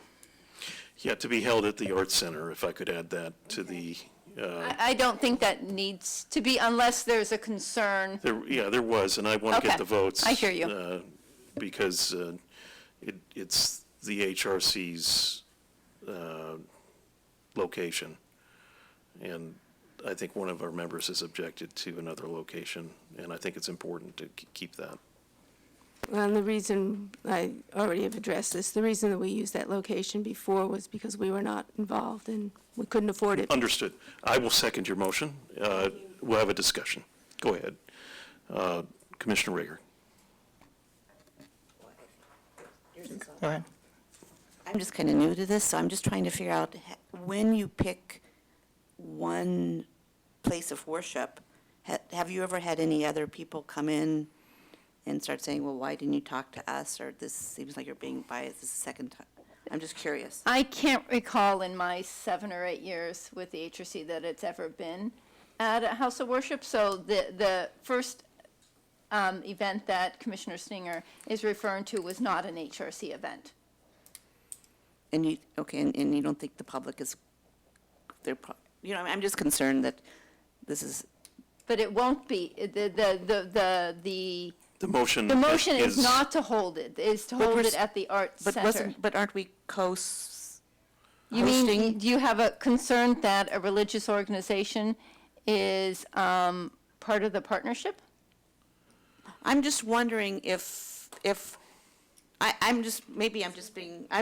I just don't know if it would be a problem. I don't have a problem with it, but I'm just thinking as a commissioner, when we're bringing in other religious organizations and we've only brought in the same one, even though we didn't sponsor the first one, you two, we did kind of, I'm just concerned that we're hosting it with one religious organization, and is anybody else going to wonder,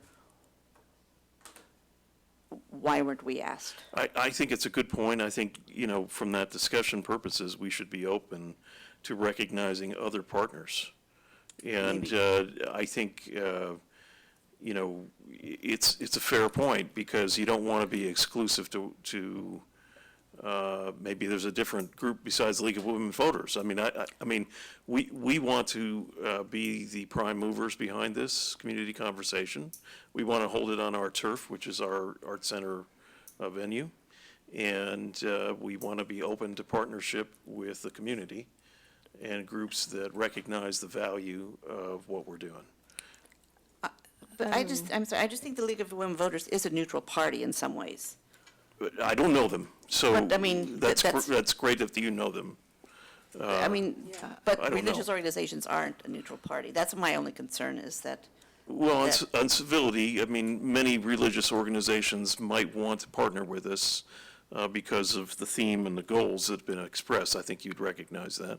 I think in your thought? the, when we were doing the Being Different Together series, we reached out to a number of religious and ethnic communities, and I would love the opportunity to, Recognize their bring- partnership, yeah, and bring more of them in to yeah. Maybe partner with us. Maybe one possible solution is on the event invite for the first one, on the bottom it says, if you are interested in partnering with us on a future community conversation, please It's a very nice contact. idea, yeah, That way, it's not just whoever we know, but anyone who sees the marketing. yeah. Any further thoughts on Well, that? I guess I would amend the motion to say that we would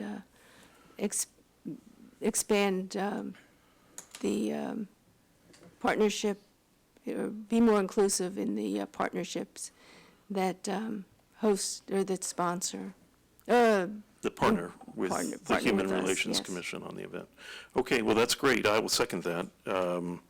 I'd like to hold the vote if we can at this point. All in favor, say aye. Aye. All against, say nay. Okay, we Nay. have a 3-1. I think 3-1 carries it, is No, that you right? need, you need 4 votes. you need 4 votes to carry any, Okay, well then, we don't have the votes for it tonight, but thank you very much Well, and if for I could just this say that item. I'm going to vote for it at the retreat, but I would like the entire commission to decide what our work plan will be for the coming year. So I'm going to vote for it at the retreat. That's good. I understand why you voted against it. That's okay. We're going to go to item number 5, the vote by our commission as to whether to hold a July HRC meeting. This is an agenda item for this particular reason, that neither of our staff members can attend the next meeting in July. And so that puts a heavy burden on a substitute to create an agenda and to move forward. Initially, when this was promoted, I was not able to make the meeting. I am now, thankfully, and, but I understand, that we're going to need a quorum, and so that's why to vote on it. The motion would be to not hold a July HRC meeting. And is there a second for that? Okay, we have a second. So we open up for discussion. Commissioner Rager. On page 3, I mean, I did read all of this, and it says that the commission shall establish a regular time and place of meeting and shall hold at least one meeting per month.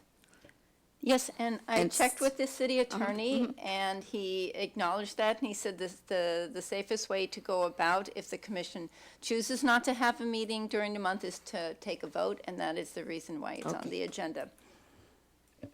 Commissioner Lee. Can I ask if staff is available other times during July, or is it all of July is pretty bad? I'm gone for 3 weeks. Mary is here. Our department director, Kristen, said if the vote was taken to hold a meeting, she would be here. Okay, any further discussion? All right. Commissioner I guess because Rager. I'm new, I'm just kind of excited and want to be, and I think right after our retreat, like we're going to be all gearing towards stuff, and I'm just concerned that we're going to be having a retreat and then we're going to wait. And then also, when is your, if we don't bring it up at the retreat, I mean, if it's going to, this other issue that we just voted on, if it's not, your first event is in August, right? Is that when? And I'm just concerned that if we don't meet in July and we don't get through it at the retreat. we don't get yeah. through it, I would, Does the person making a motion have to vote in favor of it? You can withdraw your motion. You mean the person who, not specifically, I don't think there's a rule to Okay, that. and we have a second, so, okay. So we'll take a vote. All in favor of not holding a meeting in July, say aye. So the problem is, unless you're unanimous in anything, nothing's going to carry. Yeah, The I'll- opposite will, the opposite will, let me think. So if you vote, All against? if you vote to cancel a meeting, and that doesn't pass unanimously, because there's only 4 of you, let me see, That- getting late. If you vote to cancel it, then that means by default, the meeting will happen. Right. So all against, 3. All right. So I would make a new motion, a motion that we have the July meeting, but the specific week be determined by the chair in concert with staff to see which week would work best. I'm gone for 3 out of the 4 weeks. Yeah, so that would be my motion, that we have a July meeting, but I'm Is there a flexible second on that the motion? date. I don't think you specifically need to vote for when it might happen, that we can do an Oh, gotcha. internal Okay, poll. Okay. We can have a But poll. I know that when I spoke to Kristen, she was available that night. Sure. Okay, we'll go to commissioner reports. Anyone would like to give a report? Their activities in the community? Commissioner Lee. Okay, so, a couple of updates. So Commissioner Smith and I did finalize the letter regarding the county's ICE policy. that the commission voted on at the last meeting. We transmitted that to the County Board of Supervisors. I believe it was sent out to the commission as well. I do have a comment about that when Okay, okay. The county ended up voting unanimously not to change the policy. So hopefully we had some influence in that, but I think there was a lot of community support for the eventual action on that. Just the comment and the procedure that I received back from the city manager is that those type of letters that go to outside bodies need to be signed by the chair of the commission and not list individual commissioners' names or contact information. Okay. So in the future that the commission does that, then doesn't mean that you Sure, all can't sure. draft it, but the chair Okay. needs to be the person who signs it. And just for point of clarification, if the chair is hypothetically uncomfortable signing it, they can delegate that to the vice chair, right? The chair is signing on behalf of the commission. The chair is not signing that they Sure. are in agreement with what is listed, but in their role as the chair, they are signing on behalf of. Okay, well, I just want to, okay, so they have to sign it, even if they are uncomfortable signing it. When I asked that specific question, the reply back was, because I know that Chair Kralik was the dissenting vote, and they said, they're doing that in their role as the chair, but that it's not specifically understood that they had to, And that's a policy set by the city, right? The That council is a can't change it. protocol that is Okay. set by the city, Okay. yes. Okay, great. Yep, so we sent that off. Let's see, I met with Sarah from Downtown Streets Team. She's the Palo Alto case manager. Just talking generally speaking how we might work together to address the RV situation and just the large homelessness situation in our county and our community. I did want to make sure folks know that I was recently appointed to the VTA Citizens Advisory Committee. So if there are any issues with VTA as it intersects with, say, seniors in our community or folks with disabilities, feel free to reach out to me. I'm happy to represent North County. I sort of represent the, special services kind of category as opposed to business and labor. So all the community interests, I sort of represent that category. I attended the Dream Catchers Potluck, which was great. They do fantastic work in our schools to address the achievement gap. Met with Chief Johnson, talk about a variety of issues. He did mention that housing is a particular issue and it's affecting the department's ability to fill a lot of vacancies. And his indication was a lot of the things that he would want to work on that sort of would be of interest to this commission. The only impediment to that is the staffing issue, really. So once he has those positions filled, he has all these great initiatives that he would want to work on with us or that we would love them to work on. He did mention that the body camera policy would be coming back to the commission sometime in the fall or winter. So they stayed true to the word in terms of bringing that back to the commission for our review after their citizens committee has reviewed it. So that's great. I'm glad that the commission reviewed it the first time and provided our feedback, and will continue to do so the second time around. I also met with a volunteer from the YMCA, and he's very interested in piloting a program with some of the neighborhood associations, including Midtown, which I serve on, in terms of finding ways to welcome new neighbors to our community. And so I know that was something of particular interest to this commission. We worked with the Y last year on, is it Welcome to America or Welcoming America Week? So it seems like it's an expansion of that same initiative on that same theme. So if anyone's interested in working on that, we can talk about it as a commission, or if you want to work on it individually, let me know. I met with our two new commissioners, Commissioner Patty and Daryl, and had very constructive conversations. Met with Commissioner Smith and Stinger. I did meet with the executive director of Magical Bridge earlier in the week to just talk about ways that our community and our city can further support families with disabilities. I think they were founded in Palo Alto, and so I think anything that we can do to continue to support them and their initiative to make our community more inclusive would be great. Let's see, the last thing that I would mention is I attended a community meeting on the ADA transition plan that the city is working on updating. They held 3 community meetings. I believe they just had sort of a handful of folks attending that, and they are soliciting feedback through the survey that Minka has sent around, and it seems like they've gotten a pretty good response rate so far, 50 or so, right? Yeah, 38 of those were from ones that came from the Avenidas and Senior Friendship Day Chinese language speaking folks that responded to the translated survey. So that transition plan will be updated this summer, and I believe council will be reviewing it sometime in the fall or winter time. Attended the Project Safety Net meeting. That was great, and they mentioned that they were planning the Pride panel. I feel like I did a bunch of other things, but I'm not going to go through all of them. I hope someone fed you and gave you some cookies along the way.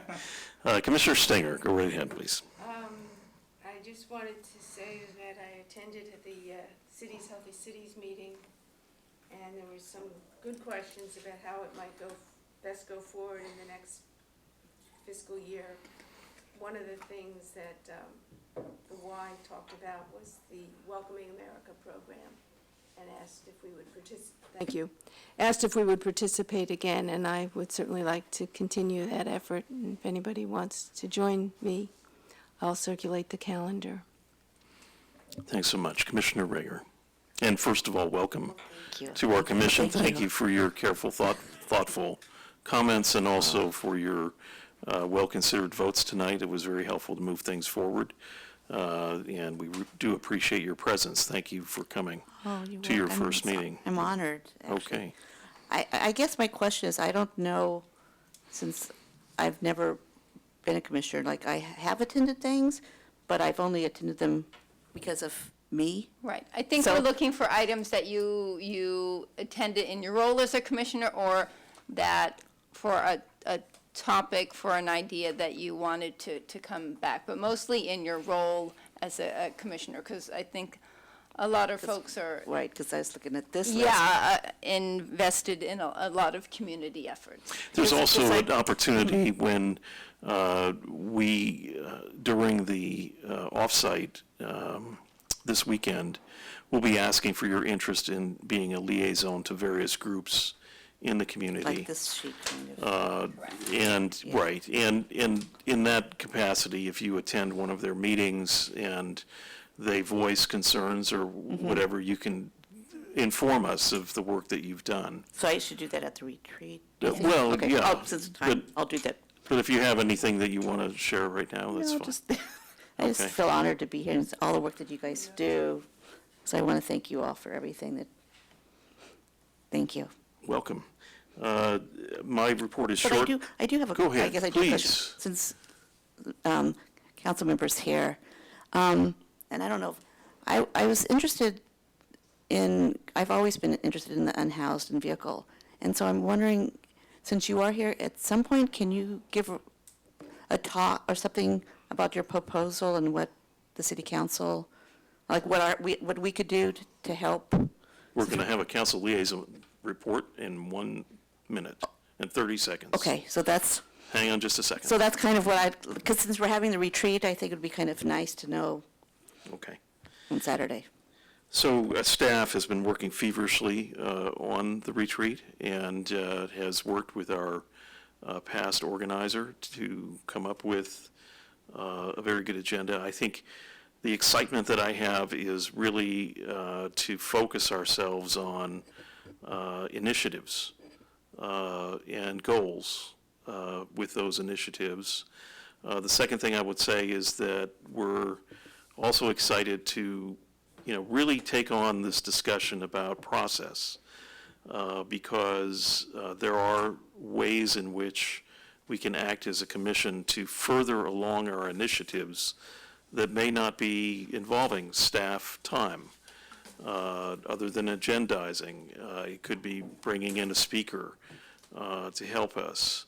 So I've looked at a couple other models of human relations commissions, and I think the first comment that I got from Commissioner Rager was about the website, and how do we, sort of fashion a message in our website to the community that we're concerned with these initiatives that fall within our purpose, and, what goals do we have, and how are we coming up with that. So those are the two main points, and hopefully we'll have good food and a good location, and if you don't have children, to wake up in the morning, Steve is going to take us on a magical bridge tour. My kids have to get to dance and soccer, so I think I'll show up on time, but we're really excited to have that. The other thing to say, as the liaison to the mediation group, there was a lot of excitement at the mediation group. They have brought on some new members last year that were presented here, and they continue to work on the issue of diversity, which was identified by Commissioner Smith and Commissioner Lee, and their focus is on that. They want to get to know our commission members, and I think that's an important thing that came out of that meeting, including our new members. So we'll try to make sure that they do that. They have a function in August that is a social function, which I think will secure invitations to. They had met with both Commissioner Smith and Lee. They were productive meetings, and I think that's a really good group. I was a member of that group, so I know all the work that they put in to be good mediators. So we'll go to the council liaison report, and Councilmember Koo. Thank you, Chair, and welcome, Commissioner Rieger. I just, so I don't know if I've ever told you, speaking about mediators, Palo Alto Mediation Program, so I was a mediator with the Palo Alto Mediation Program, and have learned a lot from it. But after my tenure as a mediator, I was also one of their customers. I was a landlord and was taken to mediation, and I lost. So, very fair. Even though I know where they were coming from, having the insider track. But anyway, so I just thought I'd share that. But on the council side, just on, I think 2 days ago, my days are all getting rolled into one too. The school board members reported at the city schools liaison committee discussing that they had discussed at their board meeting the wireless antenna placements, which the city has taken an ordinance on, had made a policy of. And at that meeting, they have discussed that they needed to have the wireless antennas on wood poles a certain distance away from schools and from homes, since there are reports of possible health effects. So, and there has been studies done that there could be. So they have taken up, they've discussed it, and then they're going to go and vote on it. At the second meeting, they're going to, second reading, they're going to get a resolution through. I'm sure that will be presented to council. And as you mentioned, Commissioner Rieger, and thank you to both Commissioner Lee and Rieger for attending the council meeting about our Tom Du Bois, Councilmember Du Bois, and my RV Vehicle Dweller Safe Parking Program. It's a colleague's memo, and it was voted to move forward to be discussed at, reviewed and discussed at Policy and Services. Date still to be determined. And I'm going to have to think about your question about how the human HRC can help out, and I hope to come up with something for the retreat. If people ask us, should we just refer them to you and Tom? I've had one community member ask how they can help out. I had a phone call, so I've had a number of phone calls, and at this point, we haven't quite figured it out, how they can help out. Definitely, Let me think about that. Yeah, thank you. But also, with regards to our RV and vehicle dweller safe parking program, at the state level, there's a assembly bill that has been introduced, AB 516, and that's a bit concerning because it is a statewide legislation where we are not allowed to enforce our laws. So officers would not be able to give citations, and we would be no longer allowed to impose penalties, and we would not really be able to, without enforcing our ordinances, there might be reasons for people who doesn't have a driver's license or the vehicle is not registered. So there's a whole slew of things that we would not be able to, as a municipality, we won't be able to enforce. So that's a little bit concerning coming from statewide, as a state legislation. Also, recently, we went through our Kapali Community Center Master Plan. We discussed it, and it was a little bit controversial where there has been discussion about housing on the site, at the city site. As you know, city owns only 8 acres of that, and the remaining belongs to the school district. The school district is at this point not ready to move forward with their plan. They really haven't made a decision on what they're going to do, if they need it, etc. But naturally, the city is willing to go with our side of it. It's our one last chunk of land. Yes, thank you for that. And it's one of our bigger pieces. And so, we have, as a growing city, we're starting to see less and less usable community space for social use.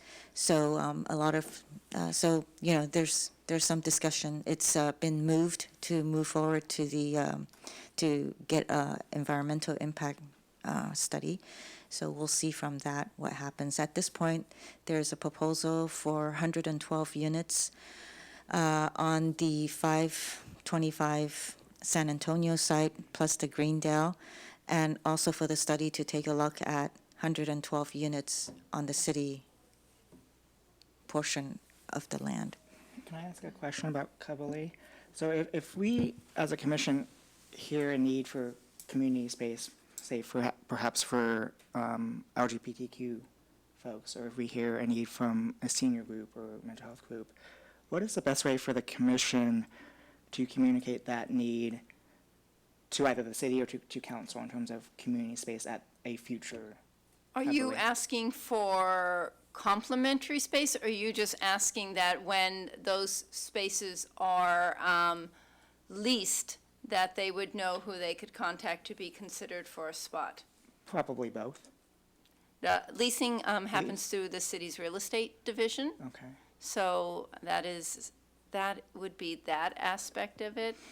Is it kind of first come, first serve kind of thing? No, or- that it's a whole application review, and I don't know exactly how real estate handles that, but that's a process that they handle. Staff and Community Services is involved, but real estate does those lease agreements.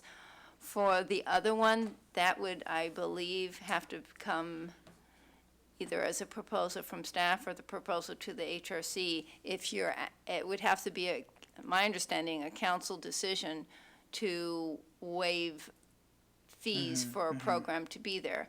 The thing is, most of those spots are brokered through that process. What's left over are certain wings or rooms that are available for hourly rental. Gotcha. So if we had just a general sense, like we didn't have a specific group or specific project, but we had a sense that there was a need for more X space for seniors or more Y space for this, is there a process or the best time for us to provide that feedback to anyone in the city or to the council? With the design of Kabali, it doesn't have specifically for groups, or it's just this general area, and then it just depends, like Minka was saying, when you want to have the use, then you would have to go through the process, through the real estate department or the leasing department. I know But it's right now, quite a- it's just, yeah. they're designing spaces, yeah, for. It's quite a while out. Are you asking for now or in the future? No, I just want to make sure that we don't miss the opportunity. I'm sure it will be many years down the road from here, but is there a particular process or timing for when we should provide that feedback? Yeah, I know, say, for example, there's the cardiac arrest, Cardiac rehab. rehab, Yeah. not arrest, right? Cardiac rehab, it's under senior wellness. So it's within that department, right? So it's not so much that it's just for them, but it's within Yeah, the senior wellness.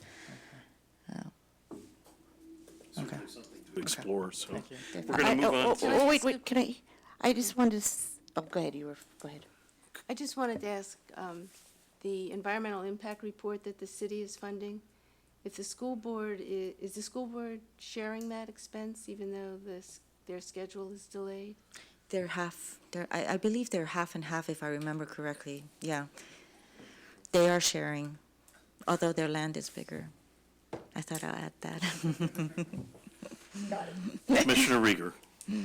I was going to say that I thought when you spoke about San Antonio, it was at that city council meeting about the mental health aspect of not having, displacing the karate with the kids.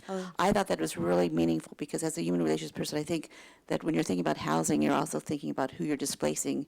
And I really appreciated that you brought that in, and also about who are we really serving, because part of our mission is serving economics too, and diversity, and I just wanted to thank you for your. Thank you. So the 525 site, that is, so there are two different sites? Okay, yeah. Thank you so much, yes. We move to the tentative agenda. Oh, I'm sorry, the staff report. We've got, That's okay that you skipped me because I don't have anything to add. okay, great. Can I ask the chair, is there an update on the most recent emergent needs application that was decided by this, by city manager and? Thank you for bringing that up. That was on my list that I left on the printer. So that, the council agenda was too full to get that on the agenda before they parted, so that will be hopefully on the agenda when they come back in August. There has been a slight change, which you all cannot really discuss, so if it's that concerning to you, then it'll have to come back to the HRC, is that in discussions with an expert in distribution of such funds, with the, there was thinking that there should be a set-aside in the funding for emergency needs. So that would be, the proposal is that would be 20% of the total. So at least that we know as we're going through the year. With the expansion of the funding to have the hoped for emerging needs, that will have a lot more open category to be able to fund new endeavors in the community. The concern was that there would not be funds left over for emergency needs as they came up. And in speaking with this consultant who was the executive director of a major foundation in the valley for many years, she suggested that there should be a set aside in there for emergency needs. So we don't get to a certain point of the year and that doesn't happen. But the policy would also give a discretion that if we get to a certain point and no emergencies have happened, that our department director has the discretion to spend all of it on other things. So if the commission wishes to have a discussion on that, then that will have to be re-agendized for August, so then it wouldn't go to council until then. And the hope is that it would go on the consent agenda. This is a revision to the Emerging Needs Fund application, so a policy. So that is what staff is at this point bringing forward, unless there is specific opposition to that by the HRC, and then it would have to come back to the commission. And was there a application that was recently reviewed? We didn't get any. Oh, we didn't get any. We didn't get any. I was really hoping with your help that we would get something. We didn't get one. We didn't get one from Magical Bridge, or There was one from the Magical Bridge the previous session, and that was, that request was denied. okay. And we have And 40,000. there was 2 commissioners on that committee, yes. And there's 40,000 left. That's going to go back to the city. What, in June? That'll go back to the general fund, but it'll Okay. be I can't think of the right word. Thank you, reappropriated, so as of July 1st, there will be $50,000 again. It doesn't stack up. It doesn't stack up, no. You'd have 250,000 by then. So we're losing it in effect because we haven't spent it. In effect, that is Okay. correct. And that is one of the reasons why the commission wanted to add the other additional criteria to the fund in the hopes of increasing the ability to distribute these to worthy causes in the community. Are we allowed to ask our council liaison if she has any thoughts on that, or is that? I Since we don't, haven't she done that has yet. not seen any report on that, and I don't think Okay, that would be that's fine, appropriate. that's fine. We're going to move next to the tentative agenda for the next regular meeting, currently scheduled for Thursday, July 11th. Any commissioner input on that meeting? Yeah, so I have two requests, I believe. I'd like to request that we consider the ADA transition plan, whether it's the draft plan or just getting a presentation on what those efforts are ongoing. The ADA is a human rights law aimed at ensuring that folks of all abilities have access to public programs and facilities, and I think that is right up our alley as sort of the Human Rights Commission in Palo Alto and as advocates for folks with disabilities. Is your goal to have input on that plan? Because I think there was already a conversation Sure. between you and Yeah, Commissioner so- Du Bois on that. So are you just interested in having an informational report?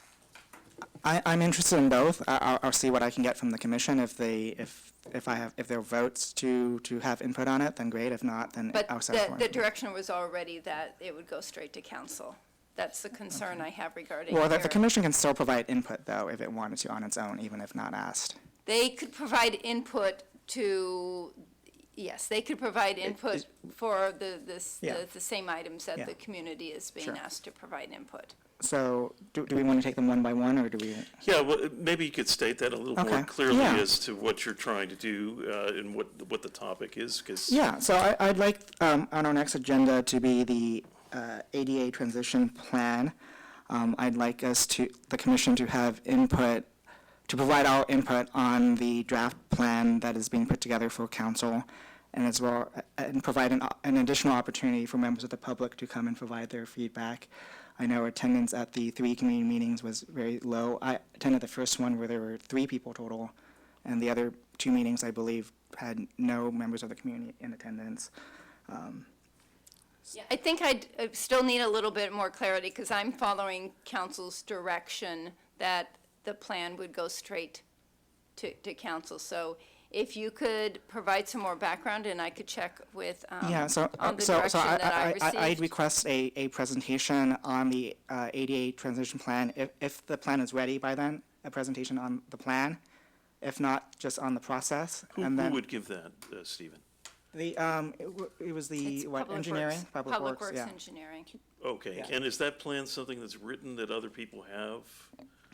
They're in the process of, they did a specific survey, and then they are in the process of soliciting community input on priorities. There's a plan that's probably this big of improvements that are related to ADA. There's someone went out and surveyed every single nook and cranny for every city facility. So they're asking nice. the public's help in just prioritizing it, and then they will take that, and they've been instructed to go to council, I believe, 2 times with an initial report, and maybe get council input, and then a final report. So do we have something that the public would comment on, is my question? They could, Or just the issue the more public broadly? comment period is done on June 28th. Okay, That's the public comment period that they are legally asked to give comment during a certain period, and that is from the email that I sent you, that ends at that time. So okay. I'm just responding to, an offline conversation that the commissioner had with Councilmember Du Bois requesting that it come to this commission, and he stated it was going straight to councils. So I am not saying no, because that is not my role. I am just, as staff, listening to the direction that I have been given, that this item would go straight to council. Well, I believe that's his opinion, is that he's not able to provide direction as an individual council member, right? That's his understanding of the current process. That would be his recommendation, right, and that it go straight to council. Well, if all I can say at this point, if this is something that goes forward, that my role as staff is, I would, as I do with anything that gets a second, is I will look into it, and if it's a decision that I don't feel like is within my scope to make, I would just go to my department director, who goes to the city manager. So my job is not to not get something on your agenda, but if I know something has been flagged before, then my role as staff is just to do what I need to do on my end. Commissioner Stinger. I'm coming in the middle of something, and I'm not quite sure how firm this ground is, but I think we've gotten some emails from staff that there's some survey work we can do, That's correct. and I would entertain doing the survey work so that we have something to bring to the table, but I don't know that I have anything to bring to the table. A learning series on ADA and what the city is doing might be useful, but in terms of responding to this specific proposal, I think we're a little late to the game. Commissioner Rager. Oh, you breathed, and so I naturally thought that you had something that was going to come out, so I was trying to Can be, you turn on your microphone, please? yeah. Oh, I wasn't going to talk, but. Okay, then don't talk. Okay, great. I guess my trying to figure this out is that people with disabilities, have we ever thought about having communication by Skype? Because this is like a one-time, I mean, it's like, it seems like they're watching us, people can watch us, but there's no correspondence if people can't come to come here. I mean, if someone is disabled or has a disabled child, and it's night, and you have other children, I mean, I'm just thinking. I think that's interesting. I think that's separate from this conversation. But we were talking about getting input and surveys, Right. but didn't you say surveys? That they instructed us to have a survey? No, we were not instructed to have a Oh. survey. The Public Works Department is having a survey, and Human Services offered to help get the word out to their survey to different audiences. And they were provided with information. That email might have gone out before you were on the commission. I could resend it out to send this survey to who you want. The project is not ours. The project is the Public Works Department. As a courtesy, and with the time I was able to provide to offer this extra assistance, that's what I've done. But it's not this sole responsibility of this commission to get responses to that survey. But the commission has the opportunity on this specific survey to say, hey, this is happening, this is here. Send it to everybody you know in your circle to help provide feedback to the city on this important item. But it's just as a courtesy to the HRC that I said, hey, do you want to be part of this effort? Just as the HRC years ago helped with the transportation survey. Okay, so Commissioner Lee, this is your topic, and based on that discussion, did you have an alternative reformulated topic that you would like to get a second on for the next meeting? Yes, let me provide some additional background so that it's clear what I'm asking for. So the current process, right, the public comment process is ongoing. It ends, June 28th? Correct. And so during that process, in what may have been, 2 to 3 months, a 2 to 3 month process, the city held 3 community meetings. There were about 3 or 4 community members attending. There's also a survey that people can submit their suggestions for priority locations that they believe should be on the plan in terms of updating them to comply with ADA. People can submit their survey through the end of June, through June 28th. Public comment period. Staff, based on the public comment that they received through the survey or through the meetings, are going to be using that to update the actual plan with the list of priorities and schedule. Because the plan, as I understand it, it exists already, but it doesn't actually have a list of priorities or a schedule. I think most cities haven't had that piece of it yet. And so I'm asking that when the plan is updated with the community feedback, that draft, that we have the opportunity to have that presented to us, and we have an opportunity to provide feedback, if any.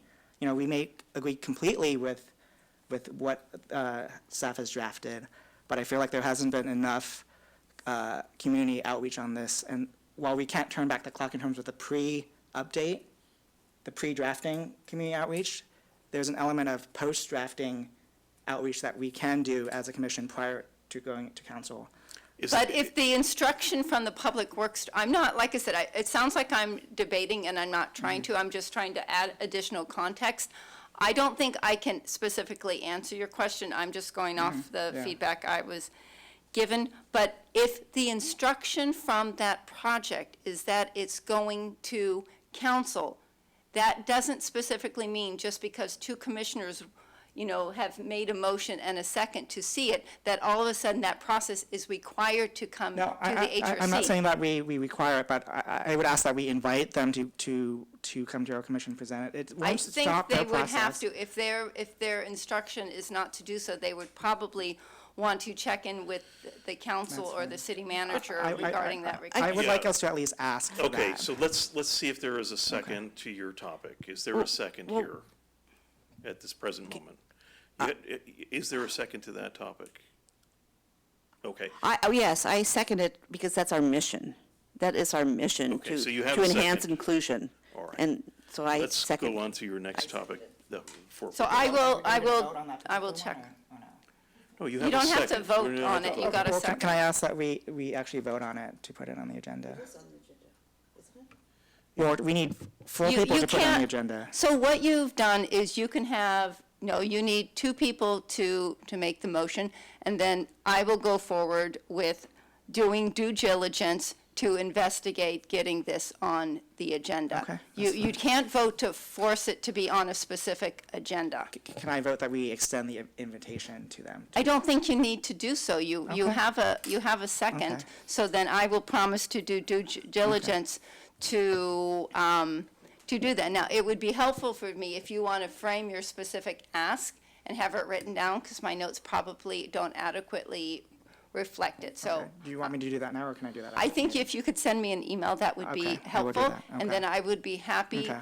to be in dialogue with Public Works staff, who would probably have to be in dialogue. Yeah. Because if there's a certain workflow that's set out, now, can they come and give informational, hey, this is what an ADA plan, but if you're specifically asking to have a certain type of action by the HRC that's included in a process, that's the part that I I mean, like to check into. I would envision that this would be very similar to the ICE discussion. Like, us weighing in on the ICE policy didn't stop the county process, but it allowed us to weigh in on it. So it would be sort of an invitation. They don't have to come if they don't want to to present on what their draft update is, and if the commission has thoughts and would like to convey those thoughts to council, Well, we let me can. just say on the ICE policy that the good faith of the staff cannot be questioned. They I'm not invited questioning- yeah. the speaker. Yeah, yeah. And secured the speaker, so I imagine staff is going to use good faith to pursue this next one. yeah. So That's what do I you have another promised. topic? Yes. AB 516, Say again, ABA? AB 516, that Councilmember Koo had mentioned. About the state law. It's 516? 516, AB 516. And what's your thought about the item? I would just like us to look at it and see if we want to endorse or oppose it. One of our charges under the municipal code is we can take positions on legislation. As long Okay. as the council doesn't. As long as the So then we'd council- have to check so- in if they're looking into. Yeah, so as long as doing council something. hasn't. Okay, so is there a second for that? Is there a second? May I just say something? So council did take a position on a very general, anything that is top-down governance, council has opposed. As a matter of fact, we have a letter on that. I'll have Ed send that to you, Minko. Okay, so, So, uh, so then we can't do it then. well, you could second it and subject to staff's Yeah, receipt. as with everything, I'll do Oh, due diligence. and you're going on vacation. Yeah, so, yeah. Stephen, how are we doing? We gonna get home or? Well, I have some too, though. Sure, that's what I'm saying. I would also leave be it at this. cautious to folks that, you know, this is agenda setting for the July meeting. I would be cautious that you are 2 days away from a retreat. And some of these topics are the first one I concede is something that is timely, but some of these may be things that you want to consider as some of your projects and initiatives. So I hate to suggest 6 things tonight and this just offering feedback, and then have, some of these, I would suggest that you consider bringing to the retreat where you can have a discussion, because if the 3 other members that were there, and then we come back with 8 tentative agenda items for the July meeting, which staff will not have time to prepare for, and these all sound like quite involved things, that would be my caution as staff. My Can I just observation. clarify the process? I Say it thought, one more time, can I ask for a question of clarification? please. I thought when we put agenda items out, it was like a wish list. Yes. And I was looking to leadership to prioritize them. That is correct. So we will get to this at some point, but it is your job in 2 weeks before the meeting to, It's on our list. yeah, but you'll, We just want to know how long Steve's list is before And we. I'll leave it at those two. And I see AB 516, I personally would see it as a one-time action. I don't envision it as a long-term project, which is why I'm asking Right. to put it on the agenda now as opposed to waiting to discuss it on Saturday. Right. I think that the chair has a vision for the retreat that includes projects and initiatives so that not everything that comes up at the retreat is something that needs 3 people to do. So, Those are So- the Is there a second on the AB 516? I think the answer was Was yes. yes. So the next topic, Stephen. That's it. Okay, we'll you. recognize Commissioner Stinger. Okay, Commissioner. Oh, I Reagan. was just going to read. And by the way, oh, could hi. you help me with the pronunciation? Regear. Regier, okay. That's See that? okay. Yeah, I'm glad I asked. I went the whole night. I went No, 2 hours no. and 20 minutes, so sorry about that. No, it's fine, fine. Okay. I was just wondering if we could revisit the business item number 4, which was voted down, the planning for additional community conversations. If we could put that back on the agenda? Or, but then will it be too late to put on the agenda?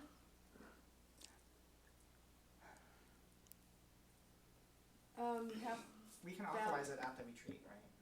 I mean, if we have a holding, I don't think we have something specifically as an action item at the retreat. It's, it can live a new life as an initiative of our commission that's identified at the retreat, but then if we're talking about the specifics of planning for commission, community endorsing. conversation and endorsement, we'd have to re-agendize that. Is there a second? Could we do an update on work plan items? Right, And then if this becomes a work plan item, I will be able to bring it back. we right. could I think vote- that's the way to do it. And Sure. could we vote on that then, at the next meeting in July? An update and voting on. On the endorsement? All work plan items. Okay. Whatever we choose as a work plan. But I'm not talking about as a work plan, because we're asking, in order to get the free space at the Art Center, we had to be the host. So it's not a work plan as much as it is hosting. Are we Isn't that- approving the work plan at the retreat, or does that require a subsequent vote at a second meeting? You know, I'm not, to be honest, remembering in the past that every single thing you do, you needed to vote on it. Someone would come and say, hey, we're doing this series, and it wasn't, this is what when it became to a decision to pass an opinion about something, or when it came to a decision to forward to council, you'd vote on it, but I don't remember specifically that every time someone came, you would vote up or down on their I mean, if we're event putting idea. our name on something, though, that's an action by the Right, council. I think this is different because it's a collaboration yeah. of the three, and it's, but, I was just thinking if we're going to take an action on endorsing it and being the host, which is what you're saying, in order to get, then it is an action item that we do have to vote to put our name on it, not that work Okay, so plan. I hear Commissioner Regier saying that she would like to put on the agenda the item number 4 again. Is there a second to that? Okay, we have a second, so we'll consider it. Anything else? Can I Okay. provide a clarification real quick? On AB 516, if staff determines that we're not able to take a position on it as a commission, would you be able to ask if we are able to send our suggestion to council on it? If that's a different permutation. right. All right. The next item on the list is number 7, adjournment, and I happily adjourn this lovely meeting. And thank you so much for your attention, thoughtfulness, and consideration of all these issues.